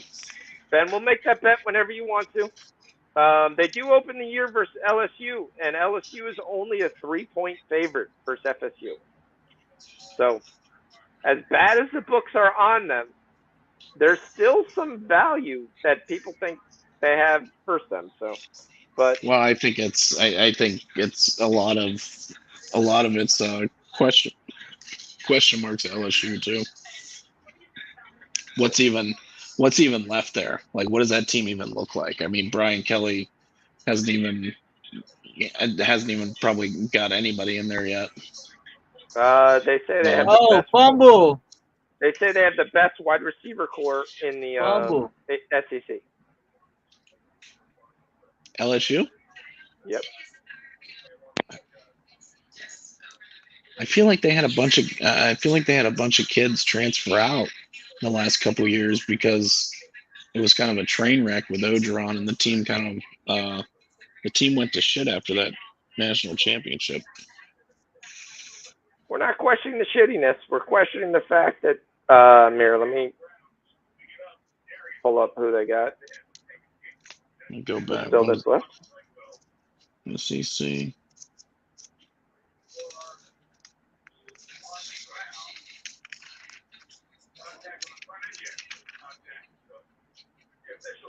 What are they? Are they SEC East or West? They're West. They're in the West. They'll be West. You gotta be in the West. Definitely on the West. Oh crap! I hit the wrong thing. Man, why are there so many freaking teams in the SEC?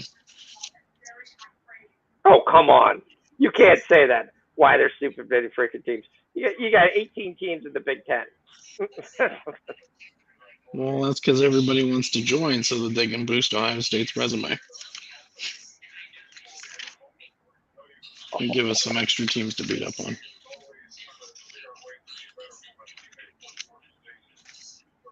Where the hell is LSU at in here? Did somebody rip that page out? There it is.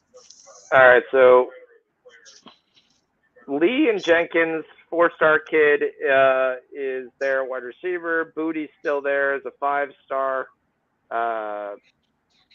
Booty's tremendous wide receiver. Brian Thomas Jr. still comes over. Hilton's there. Neighbors is still there.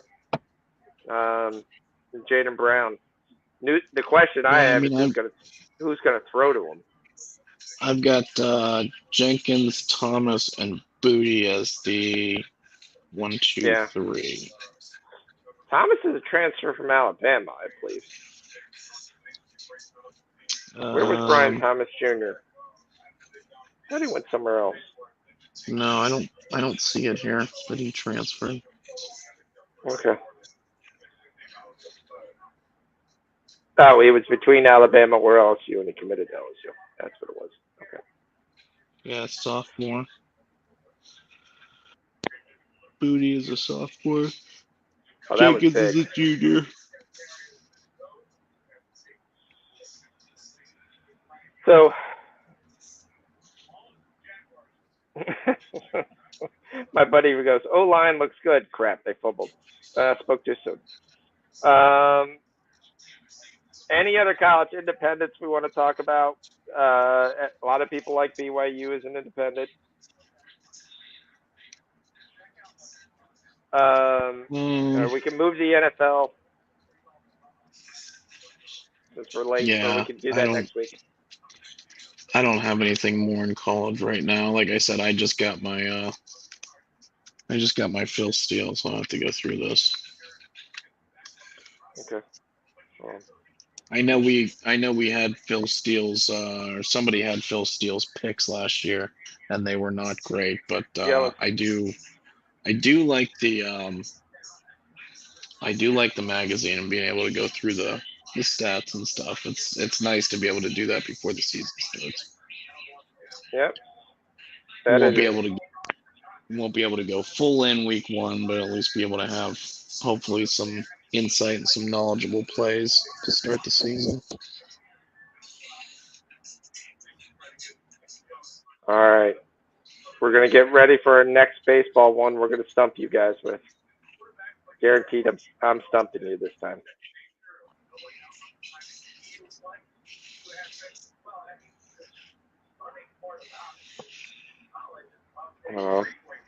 He missed the field goal. Yeah, I 6-0 Raiders. No. Cards first 5 cashes too. Cool. Yeah. I haven't been betting any baseball for like the last week or week and a half or so because my numbers I think were skewed because I was going back to the other side of the All-Star break. So today was officially 14 days from the return after the All-Star break. All right, here we go. Let's see how well you guys are ready to go.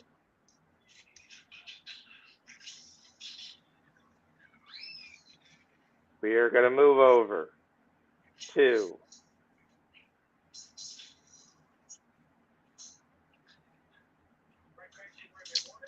It's the You got to tell me what the chat said because I can't tell you. I don't know what that is. I don't know what that is, but he got like an 8-pack. I was gonna say this dude has got some muscles, man. Look at this guy. This is the strongest bee I ever seen. It's got to be some kind of hornet or something.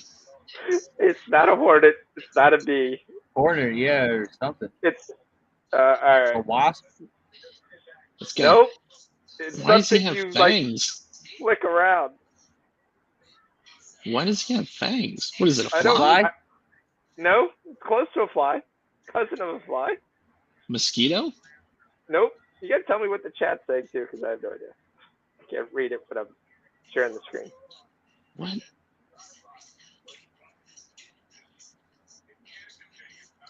It's like a. Oh, let me look at the chat here.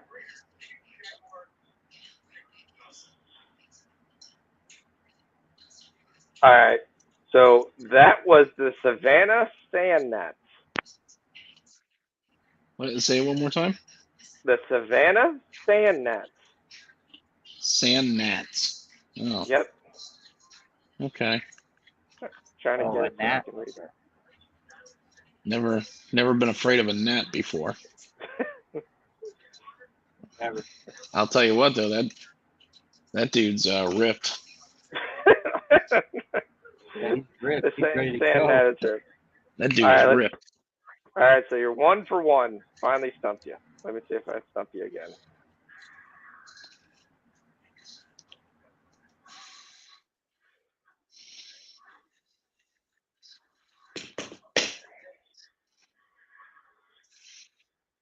Oh, he's wide open.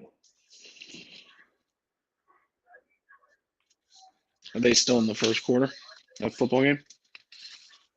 They're in the third quarter. The over has no chance in hell. 7-6. All right, here we go. Next choice.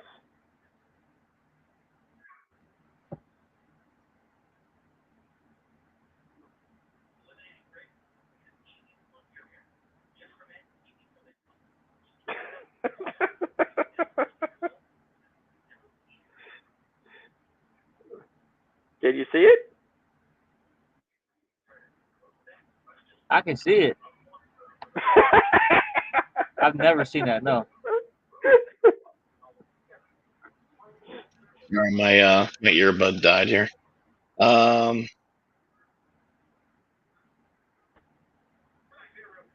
is that? Is it? Looks like a waffle. It's close to a waffle, and it's a breakfast food. Pancakes? Is it pancakes? Nope.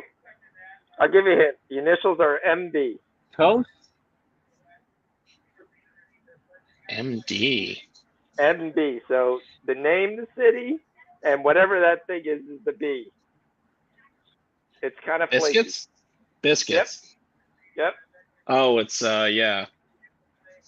I forget what city the biscuits are. I've heard of them before though. It's the Montgomery Biscuits. Yeah. Like, how much did you have to lose your team name design when someone said, "Let's go with the Biscuits"? I mean, if it was hockey, that would make a lot of sense.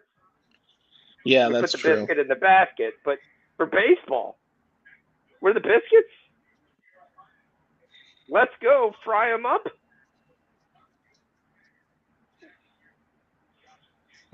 I mean, come on. All right. Do you want to wait on the NFL or any juicy things you have? Or we can just go by we'll go to division winners in the NFL because he's been waiting to join us. Yeah, So, give me just a sec here. All right, we'll take a break here. I'm gonna grab a drink. All right, D, let me grab a drink real quick, and I'll be right back. We need touchdowns in what game? In the Winnipeg game? Yes.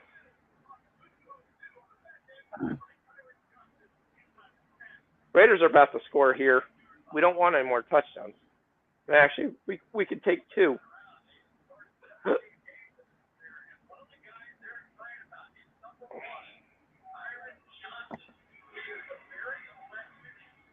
A big touchdown.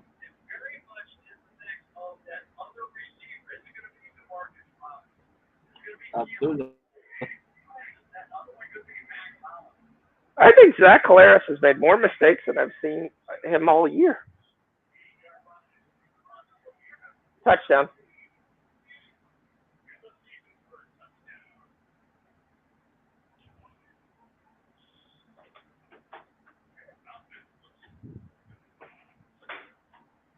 $13-0 Raiders.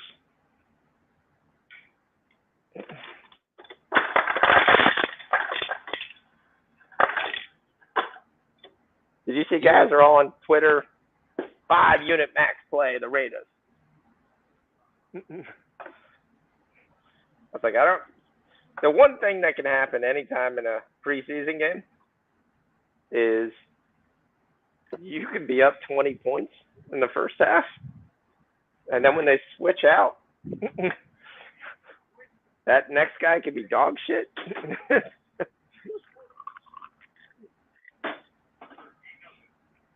And then the whole game can change. That's why I never put massive money on. Gerardo's on the over in the Raider game? Gerardo, you suck. Come on. Gerardo, it's a Hall of Fame game. It almost never goes over. I don't think it's gone over for like 7 straight years, or it's like 7-1. I think the issue with when teams swap players out, and because I do kind of follow that same thing, you know, a lot of times teams that win the first quarter or the first half lose the game. The difference with this one is I think the Jags just started with the shitty guys. So the Alouettes guy just knocked out the starting quarterback for Winnipeg. He goes to the locker room.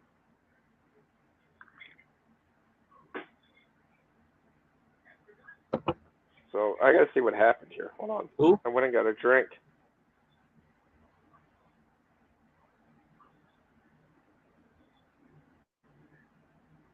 Yep, so we're gonna get a backup here. We're gonna get a backup for Winnipeg in an undefeated season. The only good news is it's first and goal Winnipeg.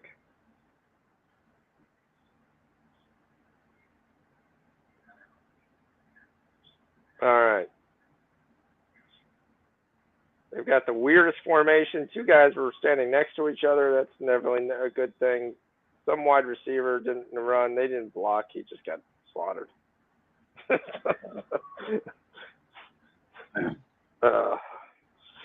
I mean, it could be. I mean, I just don't see McDaniels running up the score. I see him working more on plays, things like that, than to sit there and just go through.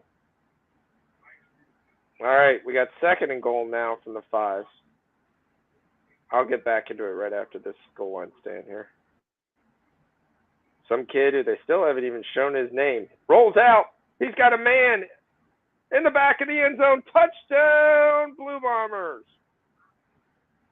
He throws a touchdown to the 30-yard, 20-yard end zone, and it's a touchdown.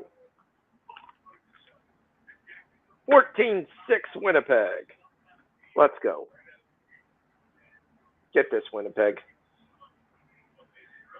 The backup quarterback has a rush, evades him, comes back around. Thank God the end zone is 20 yards deep so he can have it. All right, let's go.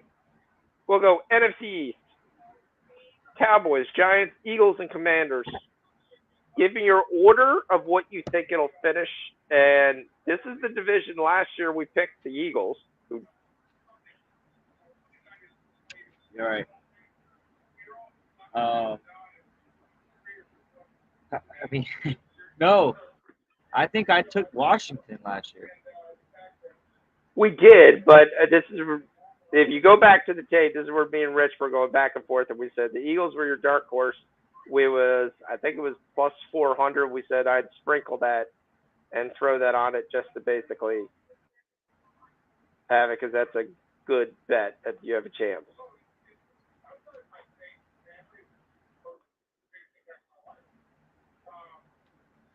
All right, Rich, you there? I'm gonna go. Is Rich on I think he had to tend to something real quick. Can you hear me? Yeah, I can hear you. You said you're going to go with what? Okay. You haven't said anything after that. I'm going to go with Philly, Dallas, New York, Washington. Damn, Benjamin's going to hate me. I think this is a surprise division. I think everybody's on the Eagles. But I have to go with quarterback confidence, and I'm going to take Dallas. Not that I'm a big Dak Prescott guy, but I have a little more confidence in Dak Prescott getting it done than the Eagles getting it done. I know the addition of A.J. Brown. Okay, well, I mean, he already lost James Washington. He did, yep. So, but they have tons of wide receivers. I'm not worried about it at all. And what? So they play Tampa, Cincy just started out. That could be 1-1. They play Green Bay and Minnesota. I think those are losses. Tampa's an automatic loss, especially early in the season. Well, we haven't got there yet because I already got a bet on that game. But I can agree with you. I'm not saying. Because I don't think Godwin's going to play. From what I hear in Tampa, I don't think Godwin's going to play, and it's really not almost the worst cut secret.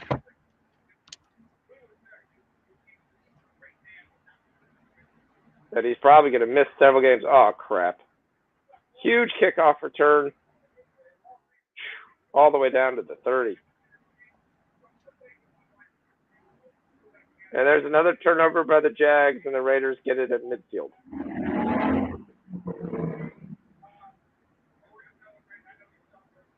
Philpott, huge return for the Alouettes.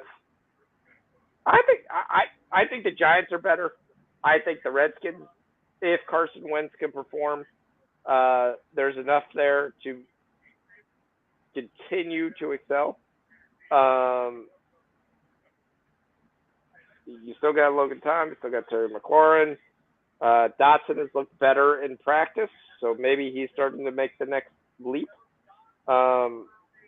Their question on them is going to be their offensive line.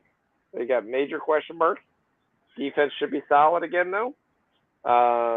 So I think this division is a lot closer than people think. I think the Giants are 6 to 8 wins. I think the Redskins could be 7 to 9 wins. And I don't see the Eagles or the Cowboys being that much better. Maybe 1 or 2 wins better. I think they all kind of beat each other up, and they end up some really, really interesting records that are close. Yeah, I think there's been major improvements. I still see one of these guys coming out. I don't see two of these teams make it into the playoffs. Well, I'm not saying that. I'm just saying it's going to be closer. Like, people are thinking like the Redskins and Giants are going to have 3 wins. I don't see that happening. I think more closer to 7 wins piece. Like the worst teams, like the 6. Well, Dallas is three. Dallas is 3 non-division games. They have it's a .686 winning percentage. That's almost damn near a whole point compared to anybody else. But so I think they get the Bucks at the right time. I'm just telling you that right now. I think you want to play them week 1. I'm not saying that. I'm not saying, but for me personally, I just think they come out hot. The issue is going to be you're not going to replace Jensen that fast. Wirfs is already having cramps during practice.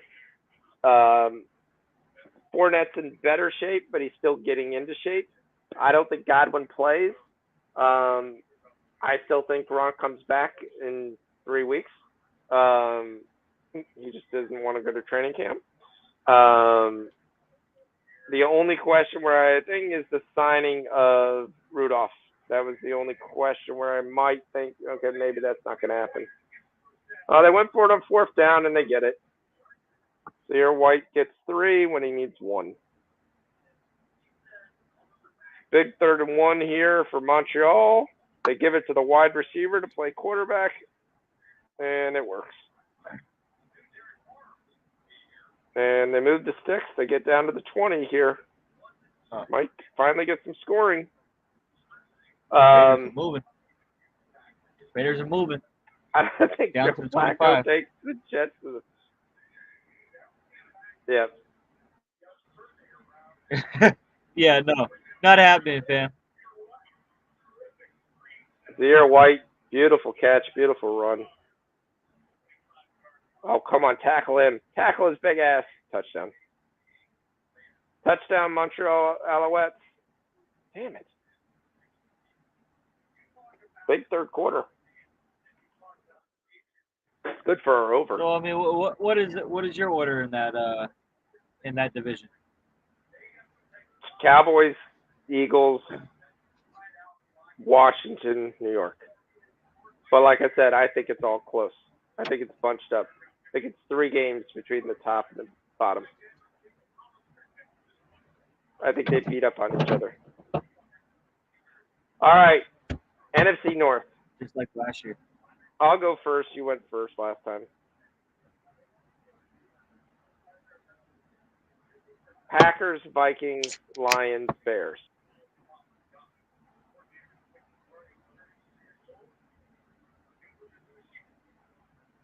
I think the Lions are going to be better than people think. Yeah, I'm gonna go Packers, Lions. No. Packers, Vikings, Lions, Bears. That's the same as you. I think personally the Bears are going into rebuild tank mode. The Lions.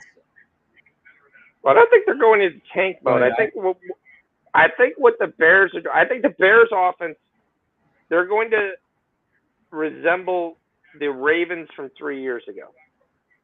I think you're going to run 75% of the time, whether that be the quarterback, yeah, the running backs, either one, and limiting Justin Fields to 15 to 20 passes. So what? They picked up Pringle. They lost what's his name? Alouettes tie it up, 14-14. Yeah, the top They still receivers, have St. Mooney Brown. and St. Brown Pringle. was good. If they Equinemius St. Brown, no. Equinemius St. Brown's been terrible. Amon St. Brown's been great. He did great last year. That's what I was talking Amon about. St. Brown. Amon St. Brown plays for the Lions. Amon St. Brown is a stud. Yeah, you're right. You're right. Sorry, I'm just looking at the roster. You're right. You're right. Big sack. No more points. 4th down, and the Raiders are forced to They punt. drafted Herbert. They didn't draft anybody. They didn't have any draft. They had no first-round pick. I don't.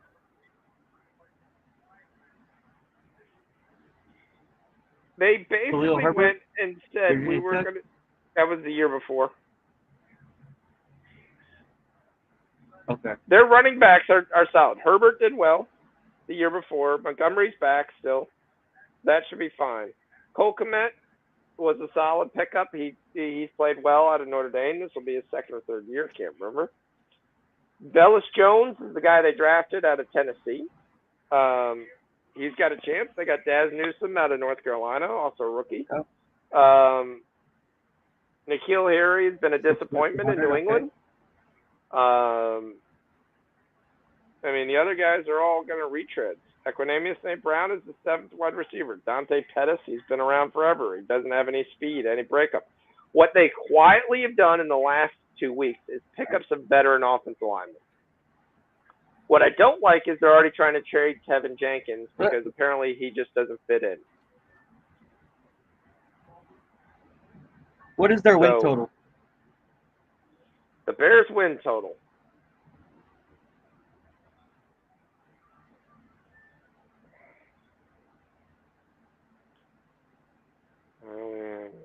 Sorry, 1 second. I gotta log back in.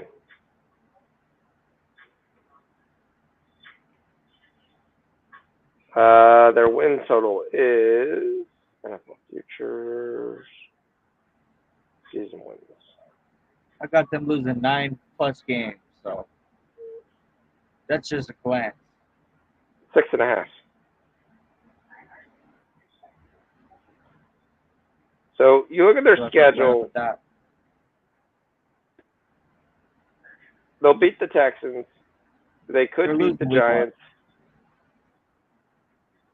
Yeah, I didn't even count that. They could beat the Texans. They could beat the Giants. They could. That game's a good toss-up. They'll lose to the Vikings. I have them losing to Washington, losing to the Patriots, losing to the Cowboys. Correct. I think the Dolphins game's a toss-up because it's at home. The Lions game's a toss-up. They'll beat the Falcons. The Jets game's a toss-up. The Packers will lose. They'll lose to the Eagles, Bills. Toss-up versus the Lions. Yeah, I mean, it's not a bad bet. Yeah, I think the under is a lot. That's a show play. I think we should take that. It's minus 175.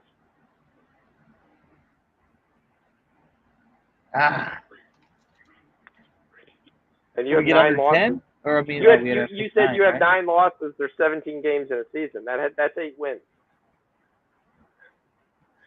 I have a lot more than 9 losses. That was before I looked at Washington and in New England. Those were the top. I was talking about for sure wins. And they don't have many for sure wins. I like that. I mean, I definitely do like it, but that's the reason Like it's that. All right. minus 175. That's fine. If we want to take it, we'll put that at there. Right. All right. All right. So what else we got here? Let's talk more about the Lions. All right. So Lions return Amron St. Brown. For those of you who don't know it, I mean, I'm going to ruin your fantasy. Those you think this, if you really think this guy's lasting far in a fantasy draft, you're mistaken. After week 11, Amron St. Brown led all receivers in fantasy points. He's particularly going with an ADP in the third round. Lately, some guys have taken him in the second. So if you think he's going to last, you're highly mistaken. As bad as people say Goff was, he actually didn't have a terrible year. He had 3,000 yards, 19 touchdowns, and 8 interceptions. DeAndre Swift looks like he's ready to break out. You still have Jamal Williams backing him up if there's any issues. Hockenson is showing he can be a Pro Bowl tackle, tight end when he's there. Amron St. Brown, they picked up DJ Shark. He should come back fully healthy. He was missed this whole year. Remember, they drafted Jamison Williams. I think he's on the PUP list, and I don't think he plays this year. Still have Josh Reynolds. Who's there? So both TJ Hockenson and DJ Shark ended on the season reserve, right? Correct. Yeah, well, Shark was on the Jags. And he went right out. Yep. He went right out. So, and you still have, which I didn't see him. No, okay, that was the Jags. Taylor Decker, Ragdown, Penei Sewell, solid offensive line. That's kind of the big deal. The question with them is, can they get any kind of pass rush? If Aiden Hutchinson can give him a pass rush, correct, yeah. You're going to get Okudah back. Maybe that's a big play.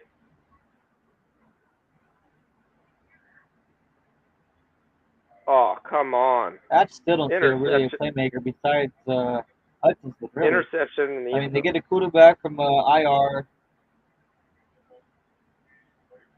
I mean,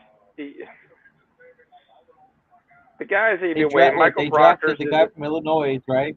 Kirby. They drafted who? In the third round. Kirby. Picked off 5 passes last year. You know what I'm saying? It should be. He's a safety.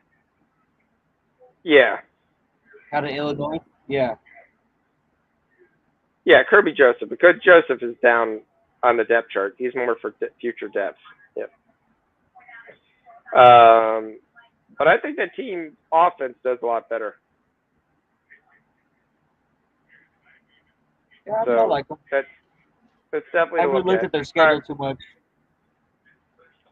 But all right, but we'll get more into that. We'll get more into that next week. This week was just kind of if you pick who you believe was going to win there, and we can have the talk soon. NFC South.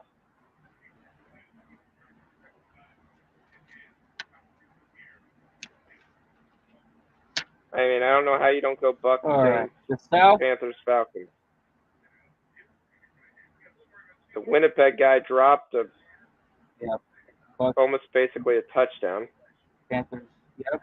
And it was picked off in the end zone. Unless somebody else gets hurt on Tampa Bay, I don't see anybody else taking that realm.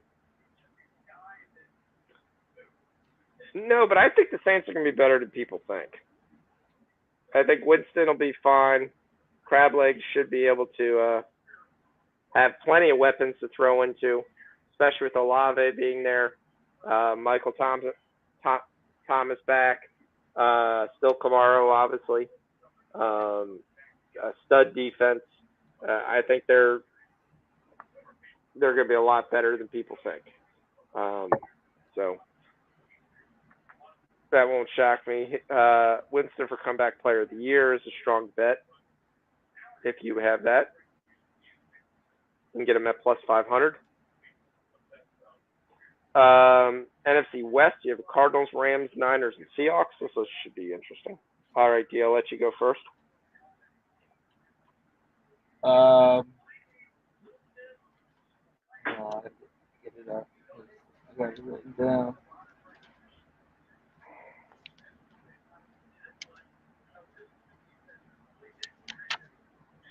All right, I got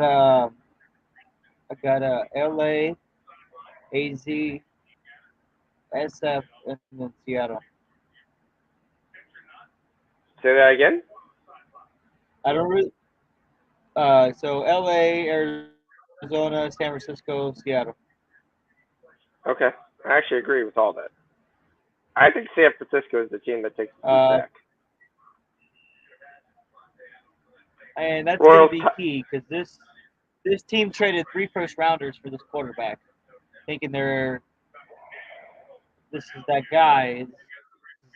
Want? I mean, that guy.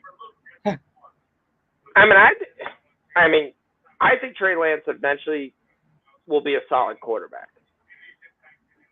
This is essentially his rookie year.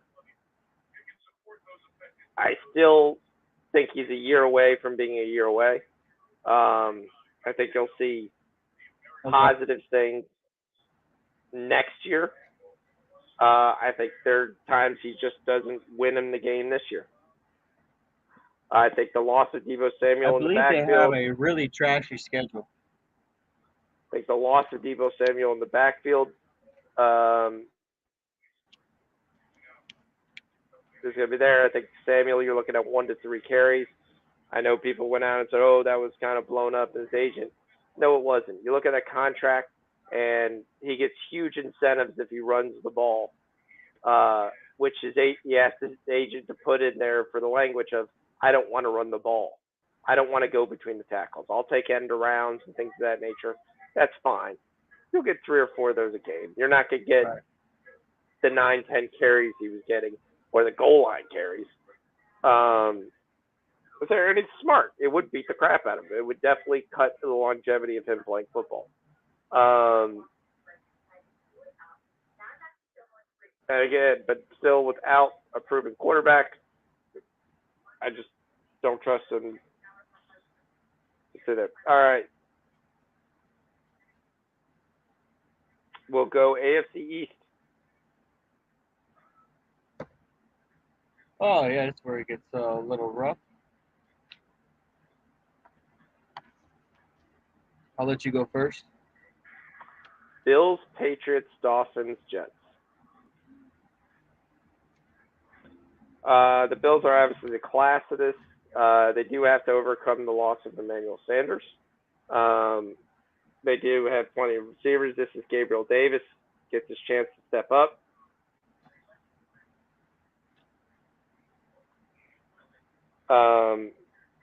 All right, Winnipeg holds again. They're going to get the ball again. Tie game, 14-14.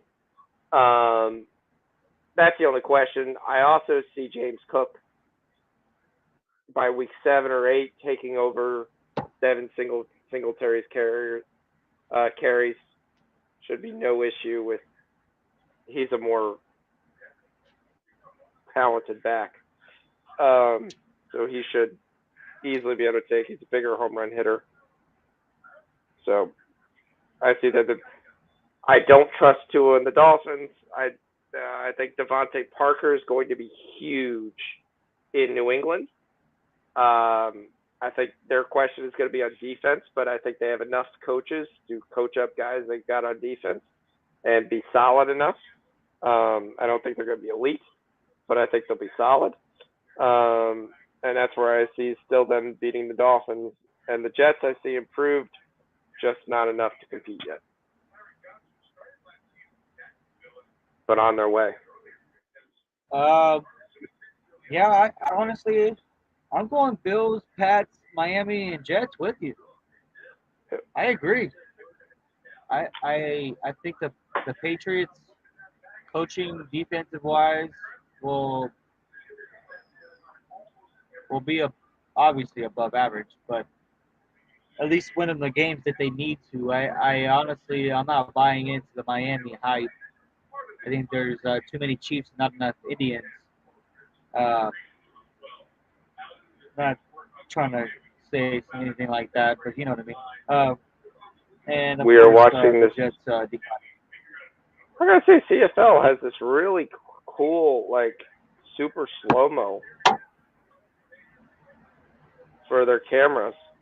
That's in high definition.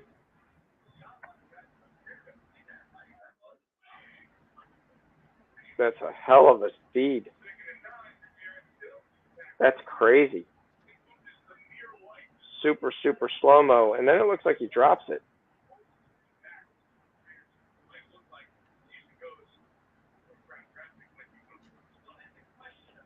And the only way you would have caught that is in super slow-mo. So what essentially happens, the guy was going towards the out of bounds, and his 2 feet were going out, and it looked like his right foot stepped out of bounds first, but he slightly taps the back foot first and then steps out.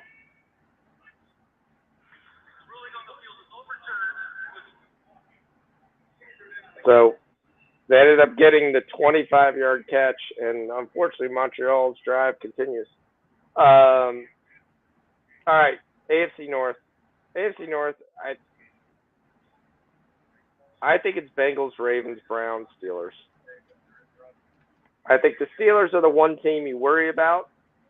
The word is Trubisky's not having a great camp.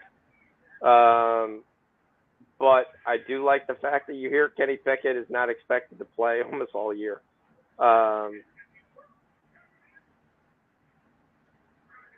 And that's kind of the way it should be. But the Steelers' defense and coach enough to win them games that people don't expect.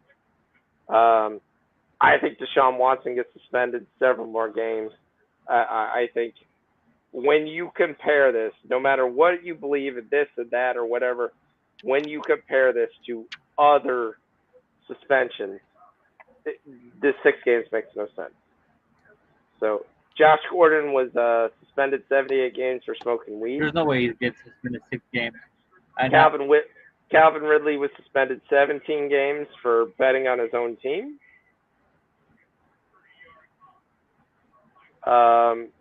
Darren Waller got 16 games for substance abuse. Montez Burfict got 12 games for a helmet-to-helmet hit.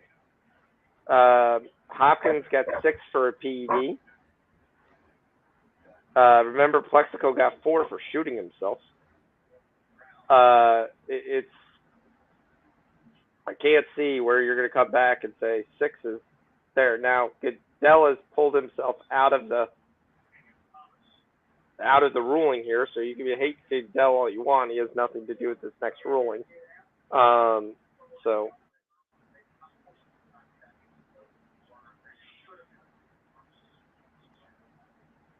Alouettes have a 49-yard field goal attempt here to try to take the lead. And he yanked it wide. And no score. Still 14-14. All right. When I look at this Ravens team to me is a little scary. I hate the Ravens.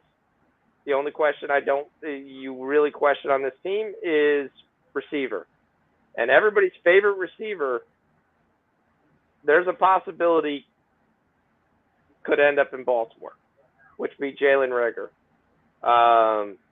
Everyone hated him, and he was a complete bust in Philly. Wouldn't shock me if he somehow ended up in there. But I do like Devin Duvernay. I've always liked him as a solid player. I think he could be a bigger achiever. But basically, this whole offense is on Andrews and Bateman. And if those guys can't come through, there's not a lot of else help out there. But their defense is going to be really, really good. I think Peters is overrated. He gambles a lot. He makes plays. But he makes plays as long as they get pressure. Oweh had a big year last year before he got hurt. I think that continues. I think Patrick Queen is the most overrated linebacker in the game today. I think he's easily able to get beat in coverage. I think he's out of position a lot of in the run game. He gets a lot of plays because a lot of teams basically just want to go right at him. It's not great when you get tackled 8-7 yards down the field. Lamar coming back. Dobbins coming back is going to be big.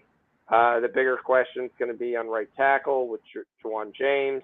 But I think they're going to be a very solid team, and they're going to be right up there with the chance to win this division. But I do think it's a two-horse race because of the whole Deshaun Watson thing. If we knew Watson was going to play 10 games, then I could see you take the Browns, and that's a good bet at plus 300. But I like the Bengals here. I think they improved their offensive line. Everybody basically, for the most part, stuck around. And if you give Burrow more time to throw, I think he might even put up bigger numbers. Oh, nice run. There we go. Let's go. Yeah, I got Bengals, Ravens, Browns, Steelers. I still think the Steelers take a step back with the whole Watson thing. I think he doesn't play a game this year. That's just my opinion. I wish Rich was here because we were going to talk about it. But there's just no way that nobody that you can. I don't know. For me personally, I don't think he's going to step a foot on the field this season. And yeah, that's all I got about that. Bengals they probably have one of the toughest schedules in the league, so they're going to get tested. So, God forbid injuries and stuff. I still think they take their division. Yep. The big news is the Blue Jays have taken the lead on the Twins, 3-1, but the Royals have taken the lead on the Red Sox. There we go. No. 1-1. We'll take it all day. All right. Big first down by Winnipeg. Claris back to pass. Got a man over the middle. He gets to the 52. Let's go. Let's go. Let's punch this in and win this. No field goal. You want 6. All right. What's next? All right. We go AFC South.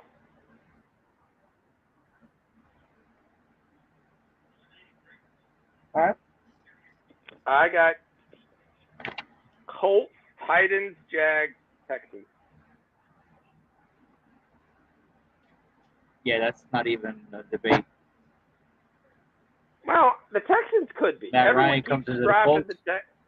Everyone keeps dropping the Texans down, but it's possible that they don't miss a beat. Big play to the 40, to the 35. Let's go, Blue Bombers. Come on, let's go into the 35.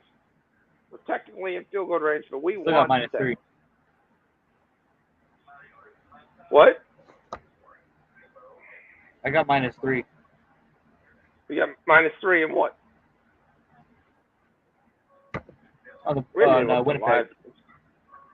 Oh, you took about -3? What'd you take them live? Oh yeah. Oh, that's nice. Yeah.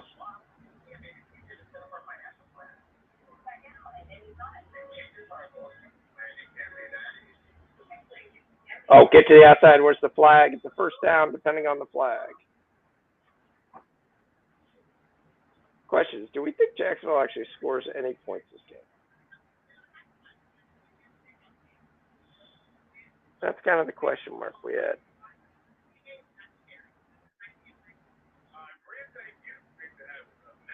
No, it scored 141 points. You guys suck ass. Raiders are first and 10. I wonder what I can get live on them. No, I can't get anything. They got 12. Yeah, they got a chance. Robinson.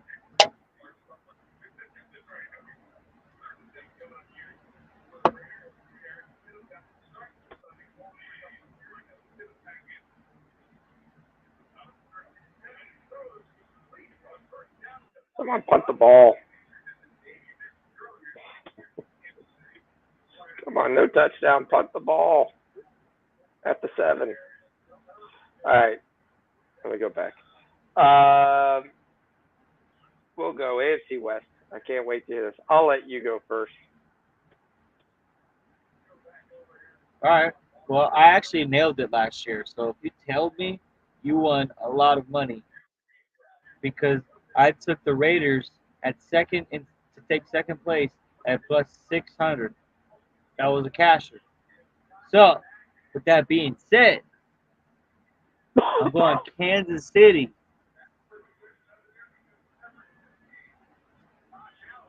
LA. You're not taking the Raiders first? Raiders. And then the Broncos. I think that the Broncos losing Patrick is big. Bigger than most people think. Patrick's a big loss. I agree with that. He's a matchup nightmare. Yes, he is. All right, I think we have a little bit of a regression on defense, personally. Almost touchdown Raiders. Gonna interrupt you here, right there. We got 3rd and goal for Winnipeg here at the 1 yard line. What do they do? Do they kick the 3? Or do they man up? I'd man up and make the other team go 119 yards. That pass is no chance. That was Jared Sims. All right, full horse backfield. Big quarterback in. He's in, but there is a flag on the field. What's the flag?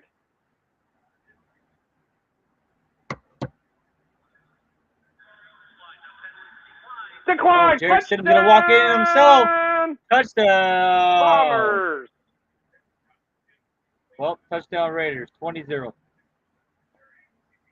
Jared Stidham runs it in.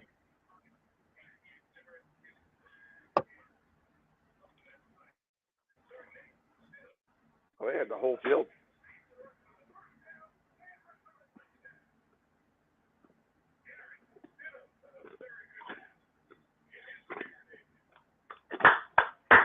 Touchdown, Blue Bombers. We're up 6, kicking the field. Extra point.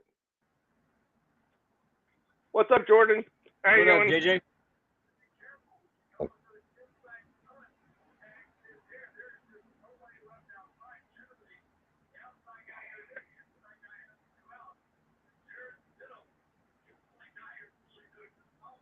Any extra points, good. And the Blue Bombers are up 7.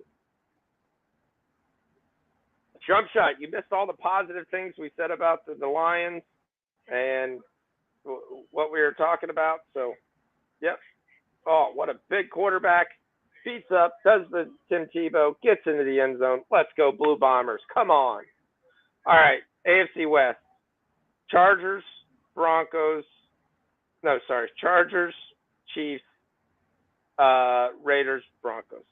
And my only thing that I look at is this way. This Charger team, on paper, is the only team in that division that has no weakness. They can pass the ball. They've got a good offensive line. They've got a good running back. They've got solid defense, which should be really, really stellar. The only thing on paper that the Lions are issuing is an idiot coach. That may cost them division, but I think they're the most talented team in the division with what they have right now. And this year and next year is their year to go for it. Chiefs are still going to be solid. You still got Mahomes. I question what they have at wide receiver. I think Sky Moore is going to be huge for them. Maybe it helps them to have a stick. But a question, I still got to see their defense stop somebody under 30 points. That'd be a problem.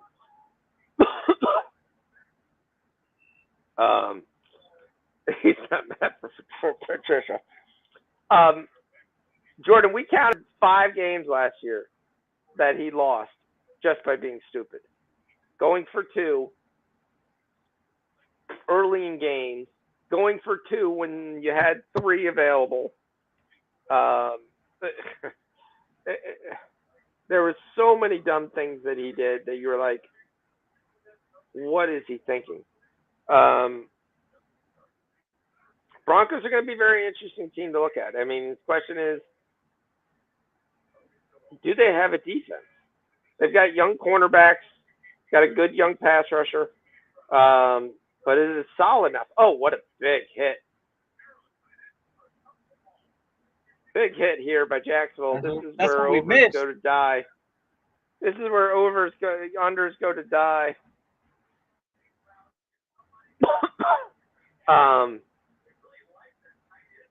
Big 20-yard, 30-yard play.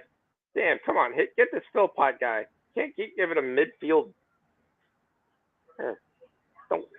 Don't give up points.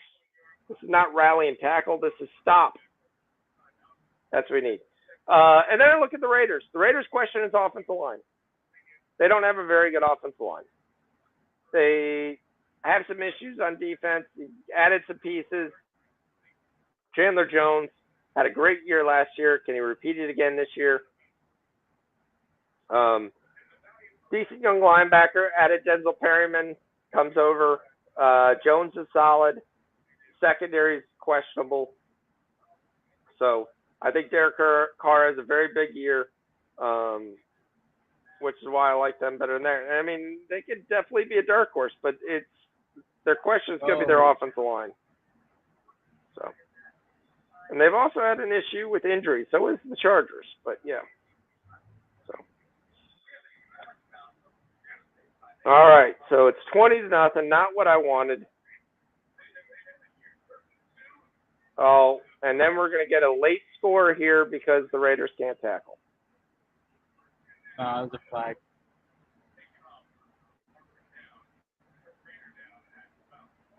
Live total is 33.5. So despite all this scoring, it's not like they've turned around and said, hey, we think it's going to be a massive point to the up. And Teaser's still live. Teaser looks like a lock.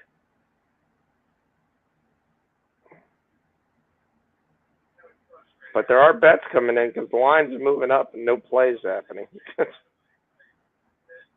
Especially if the Jags end up getting any points out of this drive.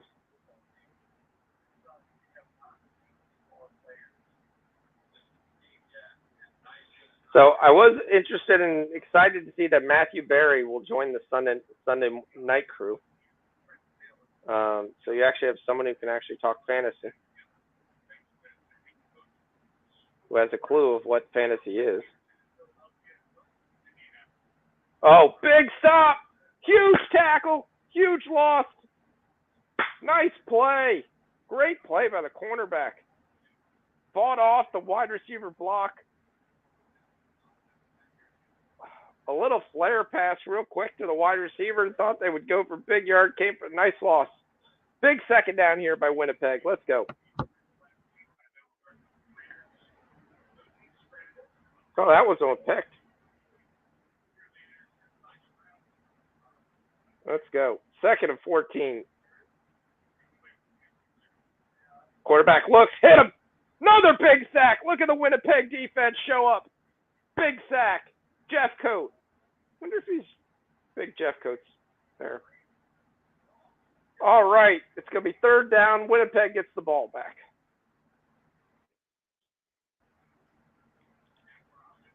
Let's punch in a score here and end this baby. Punch in a score here and end this baby.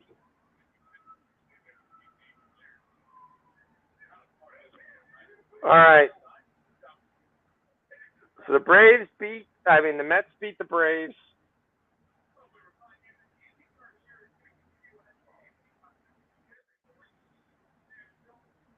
The Braves' big three goes 0 for 10. You're not going to win many games that way. Oh! Punt set! Punt return! Goodbye! Touchdown, Winnipeg! Touchdown, Winnipeg! No flag! 28-14. There's the teaser over. Let's go. And you need one more score for your general over. Yes, I'm more excited for the Winnipeg game than the Raiders game.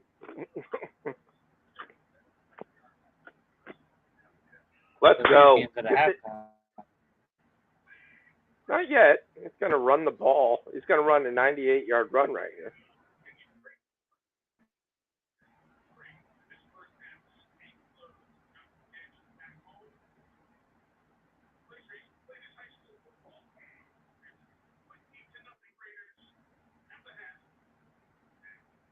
Big play. Special teams. Blue Bombers undefeated. Let's go. The only crap means is the next game we're definitely going to get a line definitely over 6.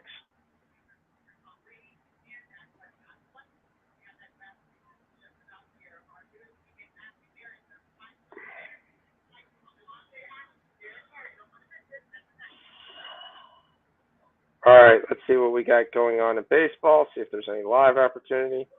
The Astros beat the shit out of the Guardians 6-0. The Rays are beating the Tigers 6-2. We still have the Royals with a 1-run lead. We have the Blue Jays with a 1-run lead. We need the White Sox to win here so I can win my American League Central bet.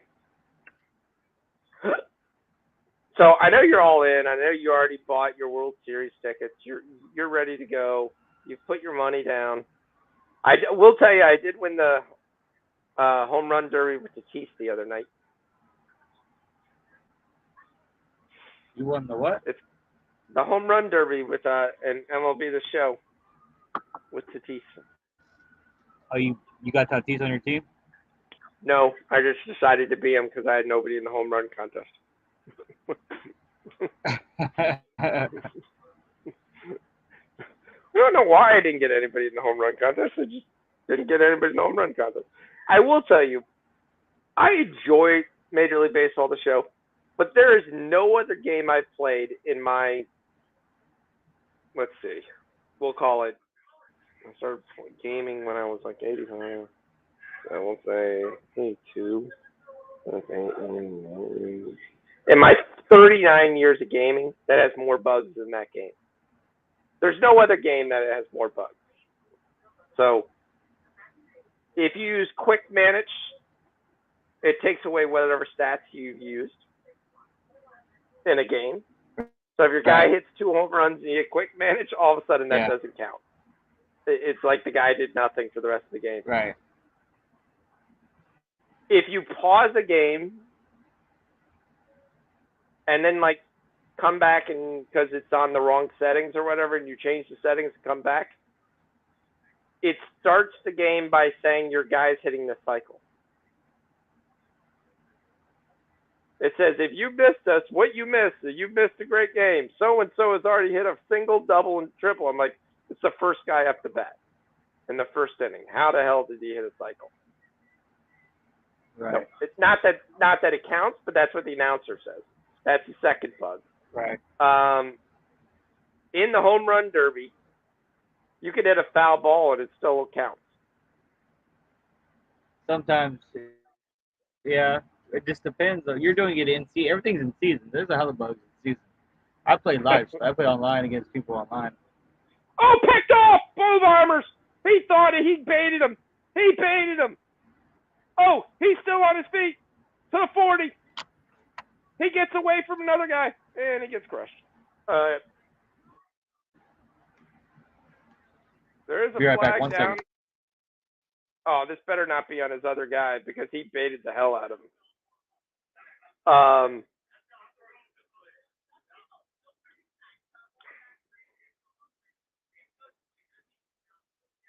This is a hell of a cornerback play.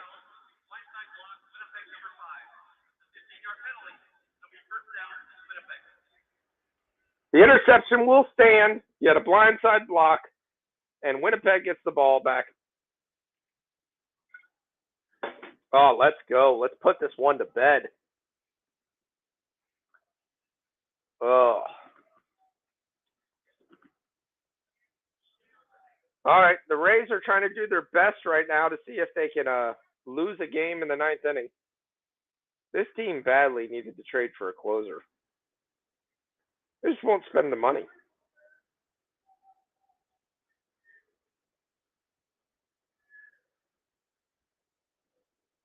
All right. So, does anybody get second half line? What's the second half line?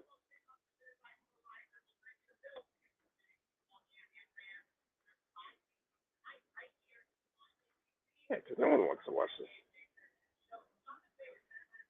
All right. NFL second half line. Oh, great. All right. Jump shot, you're on. Let's talk MMA. What should I be taking in MMA this weekend?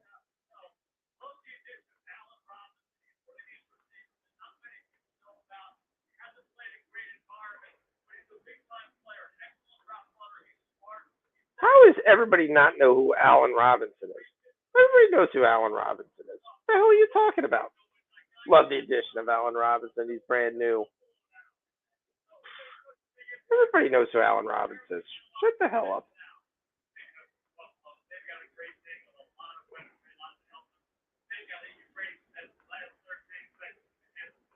All right. Believe it or not, Jacksonville is favored. I guess because they believe the scrubs of Jacksonville are going to care more about. All right.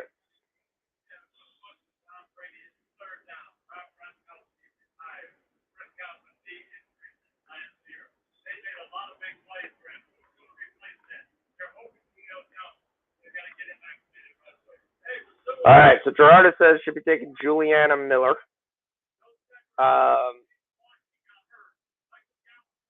Is Jamal Hill and Spivey basically a lock?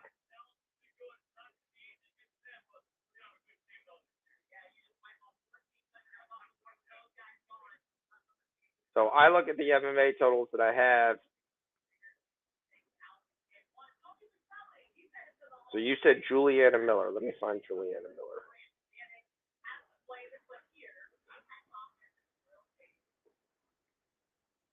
Actually, let me do this on my phone. Then I can figure out what's going on in the chat. Hill is almost a lock. The Bombers intercepted the ball, and then we punted. 3 minutes left in the game. Oh, and they almost got a single. Ball's out at the 3.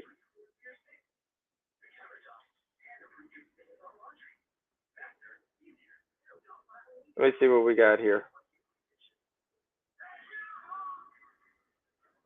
We do have a second half where the Jags are favored. I don't know.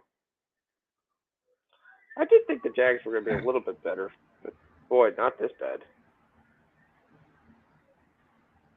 Not Spivey. Gerardo, you're against Spivey. I thought Jordan was like all over Spivey. Give me different thoughts here.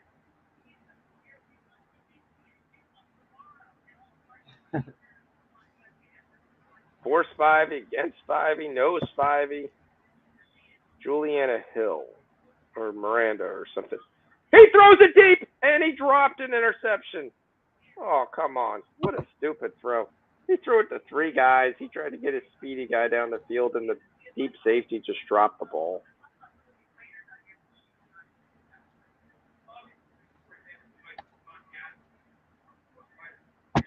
There's Matthew Berry. He gets a chance to join the Sunday night crew. That's going to be so cool to watch. Because fantasy and betting go close, and he has a clue. I love watching this TikTok. Red Sox tied. Oh, they tied it? No, we should have took it live then.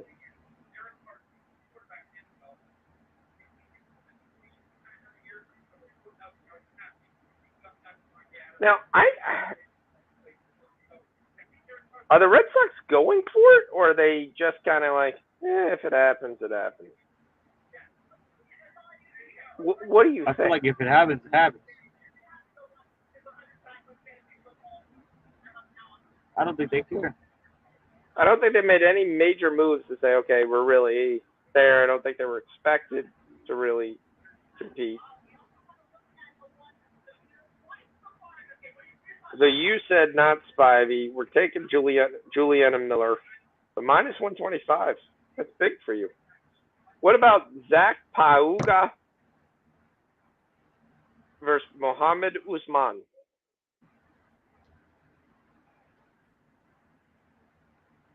Usman. That's not the same Usman. Zach Fauga is a minus It's just his little 275. brother. Yeah. I really think this card sucks ass. I mean, there might be some good fights, but I don't think it's anything to go, ooh. Anything that turns the needle? All right, so we're going to move on. We've got Friday opens up of all the leagues. There are so many games. There's like 42 games tomorrow. Oh, he gets him at the 2. He throws it. It's picked off at the 18. Another interception. The Blue Bomber defense. We've got Arsenal's going to kick the crap out of Crystal Palace tomorrow. Key additions for the Crystal Palace.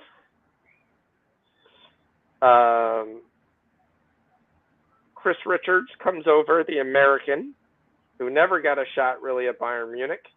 Will come over and play for Crystal Palace. Kind of an odd switch. Jacob Montez will come back, the American, will play for Crystal Palace. The biggest shock is they didn't lose anybody yet. That's the biggest question. I always understand the EPL. You open up for a league and then guys transfer for the whole month. Made no sense to me.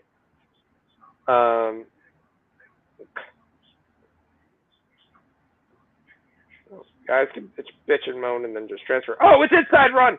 He's to the 3, to the 2, to the 4-yard line. Let's go. Let's punch this in and go up 21 and give D his over. Less than 3 to go. Arsenal, 100%. Their key additions that they add. Lauren Balogun is gone. They lose Bernard Leno. He moves over to Fulham. They do get Zinchenko from Manchester City to help their defense. And then the major signing is obviously they get Jesus Gabriel. But I actually think the major signing for them that people aren't even talking about that much. He gets to the outside, nobody there. Touchdown, Blue Bombers. There's your over, D. There's your over. There we go. The butt kicking has started. Let him know. All right, we're going to say, with 2 minutes left, we're going to say Winnipeg -6, take it to the house. Winnipeg money line in the over 41, take it to the house. Oakland -2.5, we'll see what's still there. And you like McKinney by knockout. But I think the biggest signing that Arsenal did is the addition of Marquinhos. Now, keep in mind, that is not a Marquinhos from PSG. That's the Marquinhos from Sao Paulo. Young kid, he's going to turn into be a really solid player by the end of the year for them.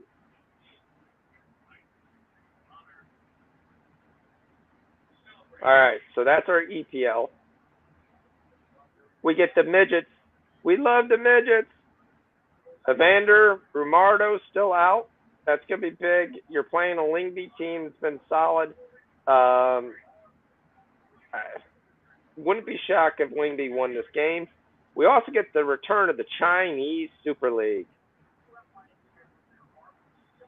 The Chinese Super League. We got Shanghai Shenhua versus Shanghai Yatai. And Shanghai Shenhua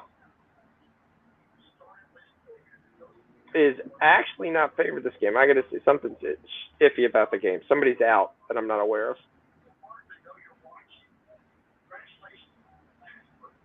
Club Brugge. All these games have been close for that game. Well, that game was close, and what has happened is Winnipeg has really put their quarterback under pressure, and he's trying to make a play that's not there. The last 2 interceptions came from him running, scrambling, dodging one guy, seeing a guy, and then throwing it, and then just watching it being picked because he was just baited. They were just waiting for him to throw it. All right, Philpott gets it again. This guy's averaging about 60 yards a return. They at least stop him at the 35. That's their best defense yet. We got Randers versus Horsons. That's always a fun game. And we're back. The Jags with a nice little screen pass here for 14 yards. That's it. Dominique Davis will come in and replace the kid Harris at quarterback. Trevor Harris is done for the night at 16 of 26 for 127, 1 TD, and 2 interceptions. Dominique Davis. Rays win. Rays win. I thought they looked like they were trying to figure out a way to lose it there. They were loading basically the bases. Yep. Yep. Okay. Good night, Dad. Yep. All right. 6-2. Rays win 6-2. That's official. Rangers take the lead in the bottom of the 7th. Base was loaded. On the White Sox. Don't want that. We got Huddersfield versus Birmingham. We already talked about Bayern. We'll go into Saturday's games. FC Cologne or Cologne?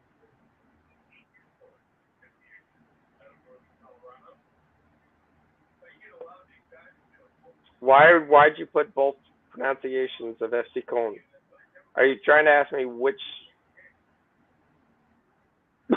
how I pronounce it? They don't play till Sunday.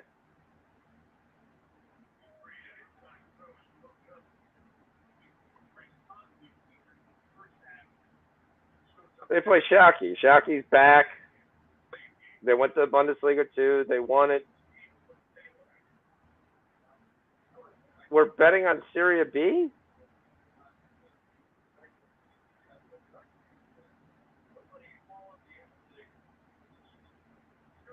Dominic Davis throws a big pass. Oh, what a play. The wide receiver just took it from the defensive back for a 45-yard play. He's got about a 4-inch reach advantage. Just reached over him, grabbed it, tipped it back to himself, tipped it back up in the air, and just took it. It's in the shoulder pad, hits it back in the hand, the other hand. 4-2 Blue Jays. Nice. There we go.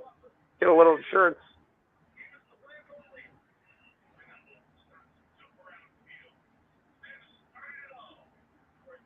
Leroy Butler was in the Hall of Fame?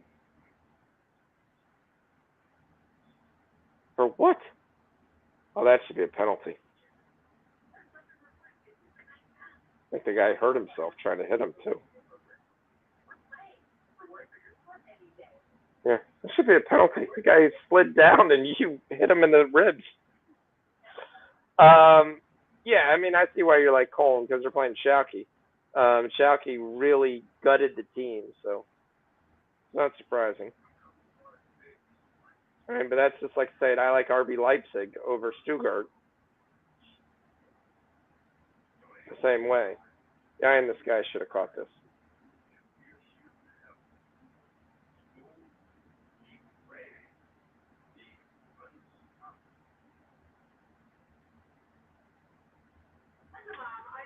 I also love the over 2.5 and Leverkusen and Dortmund. Dortmund, obviously, without Holland. This is Daniel Malin is going to be counted on big to be a big-time scorer. And I think he'll come through. I think Makuku, another year, will continue to get better. He'll be solid. I think they have same issues they had before defensively. I think Leverkusen has no defense. I've watched that team in everything I watch, and they have no defense. I don't know why I didn't do this all day. Throw the ball high, and their receiver tips it up over the other Winnipeg receiver. So, we've got a Montreal touchdown. That counts at the end of the game. So We've got 35-21.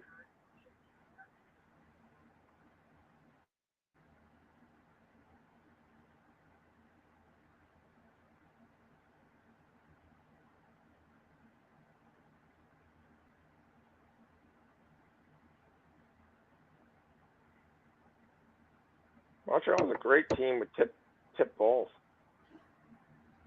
This kid's not even that much bigger.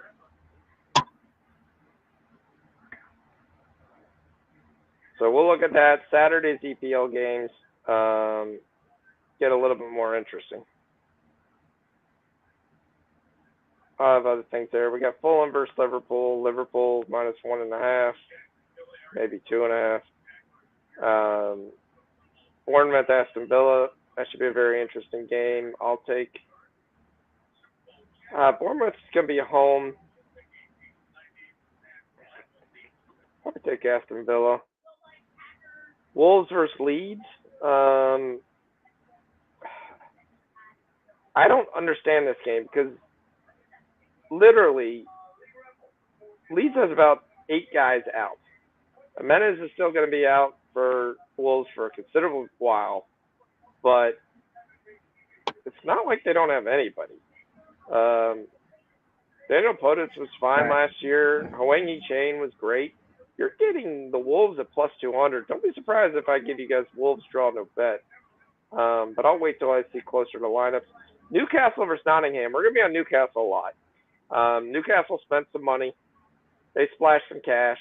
Obviously, they have the Saudi money, so they were able to splash some cash, be able to pick up. But they haven't made yet the big pickups yet. They had Matt Target, comes over from Aston Villa. He's a solid player. Will solidify this team. They've made moves like that versus making like the big adjustments. What is this guy doing? He's still running. Holy shit, does this count? This is a kickoff return touchdown. But there is a flag on the play, but he still ran it.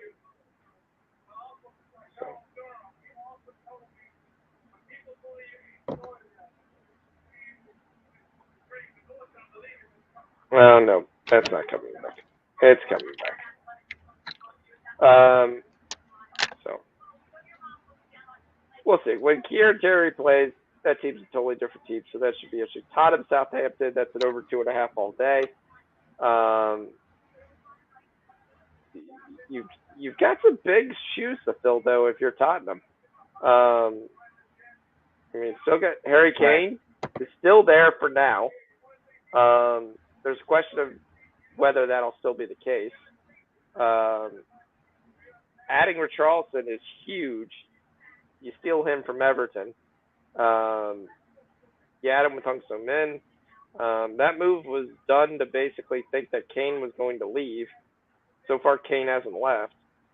So that'll be a very interesting move.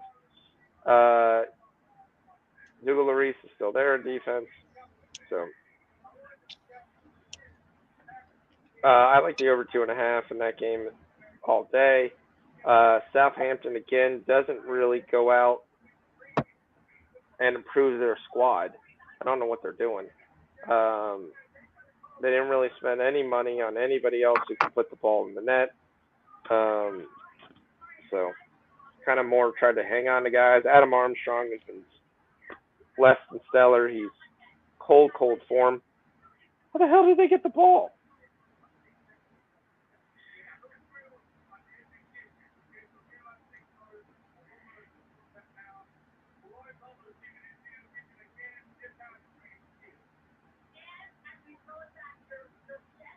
All right, we go back to the Hall of Fame game.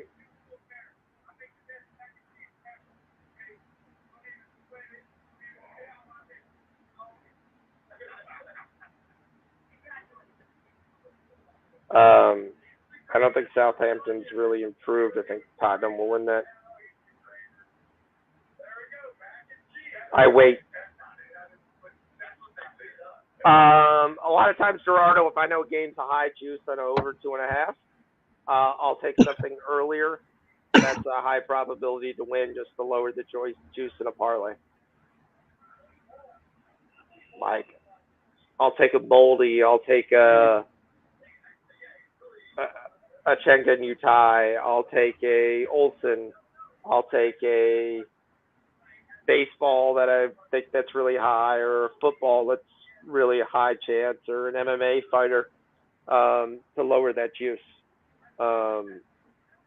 Because I don't want to bet the minus 300 on the MMA fighter, but if my minus 300 helps out my minus 190 over 2.5, then I have it.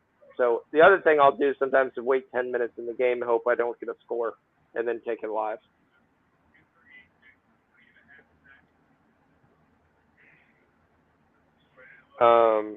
I don't really take juices, and my book won't really offer me that ability to adjust it.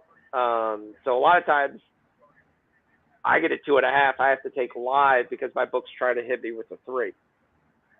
So my book tries to always give me minus 110 on the totals. So that's good, but that means I see a lot of 3.25s, 3s, when everyone else is doing minus 2.5 and minus 140. Because that's a better bet. Like minus 140 is probably the most I would take at 2.5. Like I took a bunch of 2.5s in that Bayern one because I took it with baseball props. Royals just put a 4 spot up on Boston, 7-3. Damn, like that? Yep. Probably. The Wings beat the Aces tonight.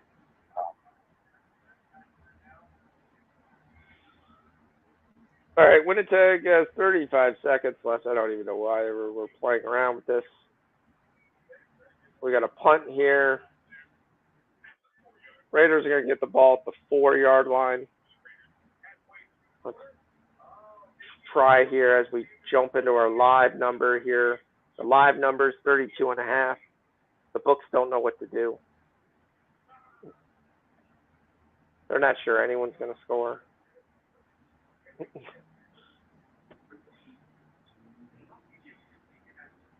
6 seconds. There we go. Boom. Victory formation.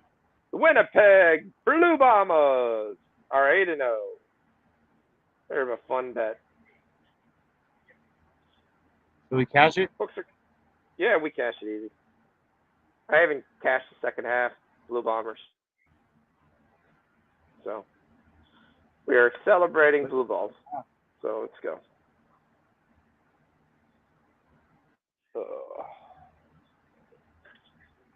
Are we finishing this NFL game or no? That's up to you. I mean, besides the Red Sox, we get a chance to go everything on the screen. We can talk about whatever. I know. That's that one up. How'd you miss it? It's the very first one on the screen. No, You didn't put it. I'm talking about Red Sox. I just thought I missed it. Like I'm on the wrong edge as of right now. It's all right. We still got 2 innings. For a team that I'm not sure. Before to start the inning. For I'm not sure a team that cares. There's so much infighting. Blue Jays got bases loaded. Hopefully we'll just easily get that one. I think the Oakland minus 2.5 we're going to easily get. Oh.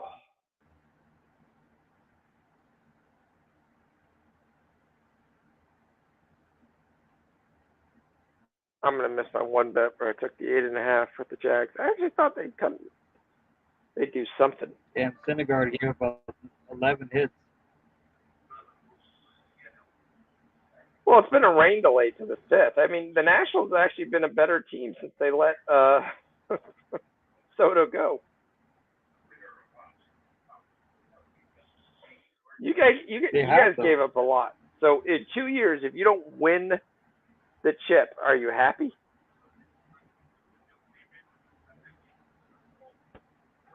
Because you essentially gave up a massive part of your future. Oh no, I'm not. I'm not trying to win the chip this year. I'm I'm hoping to make a splash. Man, I live in San Diego, man. Like I I know what it's like for these fans and what they've been through, but I've never seen this from Padres. Obviously, I'm only 27 years old. I've never seen this from Padres managementship. They don't ownership. They don't do this stuff. Um, so I'm hoping for the right, but you just never know, man. My hopes are up, but not like KC, But I still I still hope for the best. But we did give up an arm and a leg. But at the same time, we did get Bell. So I mean, hopefully we get it this year. I mean, but it's chemistry. It takes time. Hopefully 2-3 comes back here next week and we'll be good.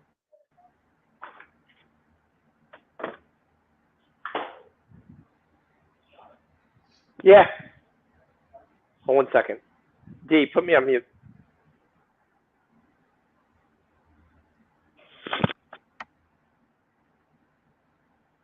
But yeah, look, there's Dick Vermeil. He's out there. Jay's 6'2". Let's go. There we go.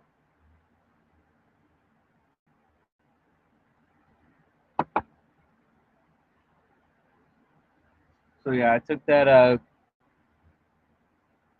soccer play here. I'll highlight it so y'all got it. That's a show play right there. Fox, you're on mute until you come back.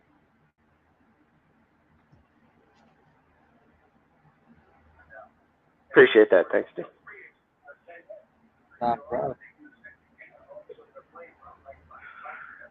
Calgary versus Perugia. What time's that game? Let's see if I even get it. 11 o'clock, Italy.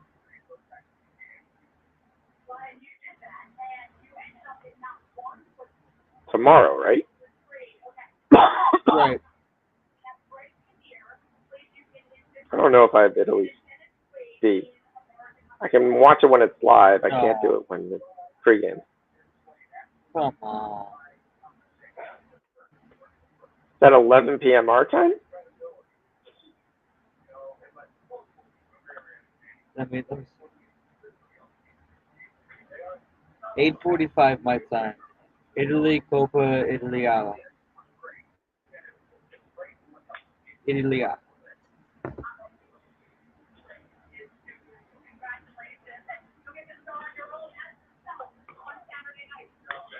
Oh, there's Vlad. He just hit a shot. 3-run shot. 9-2.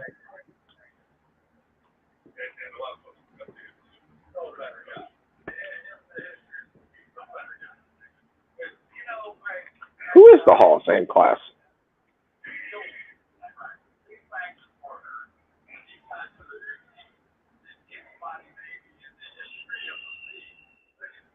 I was going to look it up, so I was watching American Underdog this morning.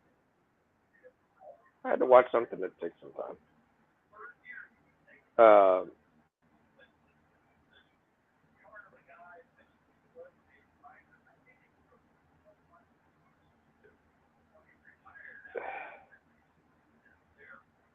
I have to check to see if it's true that basically the Packers cut Kurt Warner without actually throwing a ball.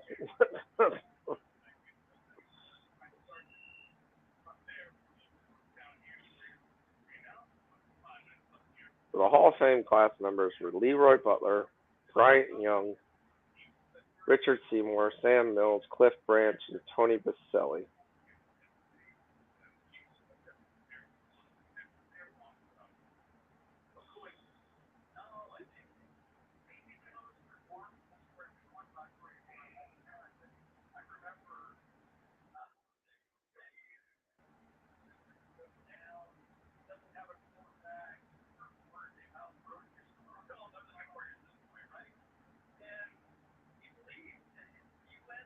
Like an Andre Reed Hall of Fame class.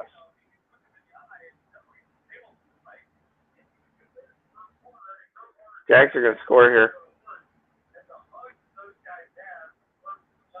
Did they get 3 or they get 6? What do we think it's going to be? Biggest 6.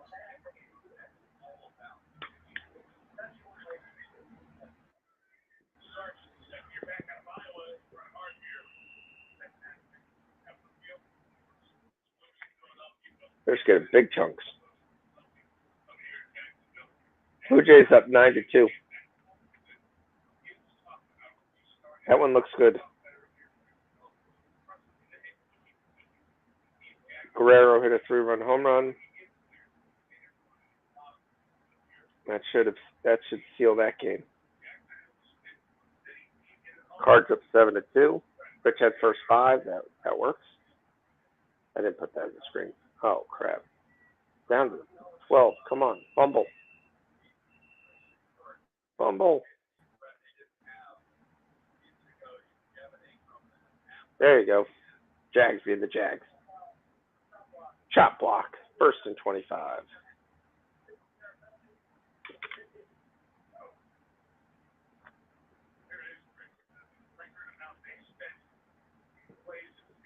It's harder to recover on 3rd and 25.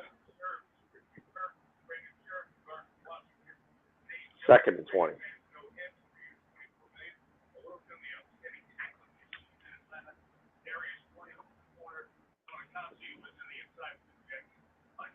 I do think the Jags could be a lot better than people think. They spent some money. The Jags? Mm-hmm.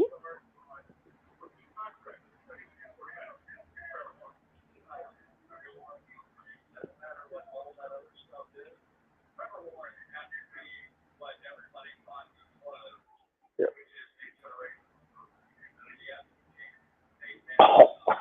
Oh, that guy just got lit.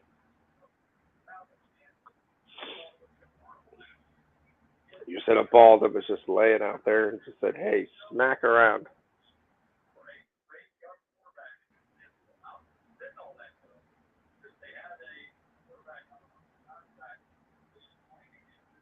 So we taking anything live here? Let me see. Any other bets anybody has the rest of the weekend? I haven't looked at anything else.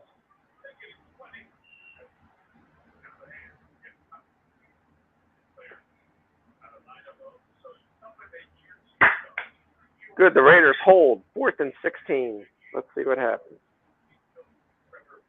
Let's get a bad kicker and miss the kick.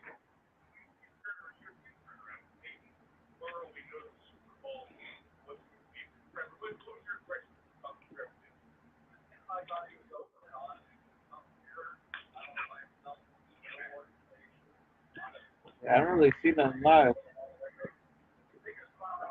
There's not a lot going on live.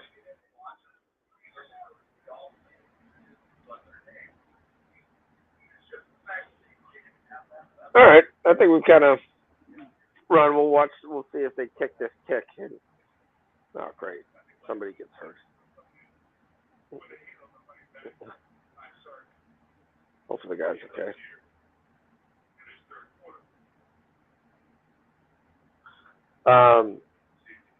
Yeah.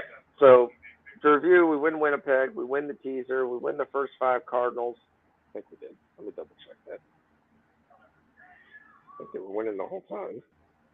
The first 5 Cardinals cashes. Yeah, we win the first 5 Cardinals. Toronto looks like it's going to come through. Oakland looks like it's going to come through. The teaser, you never know. It's a preseason game. They could score 21 points in the 4th quarter. Oakland is Las Vegas, by the way.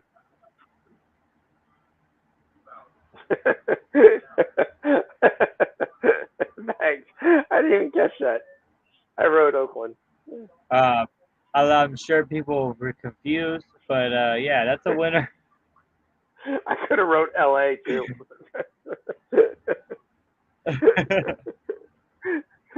You guys are good messers at that. All right.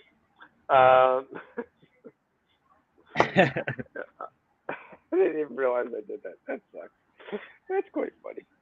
All right, so that's a winner. We talked about NFL. We talked about college. We just got some games in there. We gave a couple soccer plays that we like. So we shall be back. Obviously, we'll be in the chat.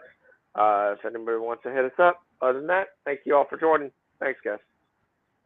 All right, fam. Good having doing this. It's been a minute. See ya.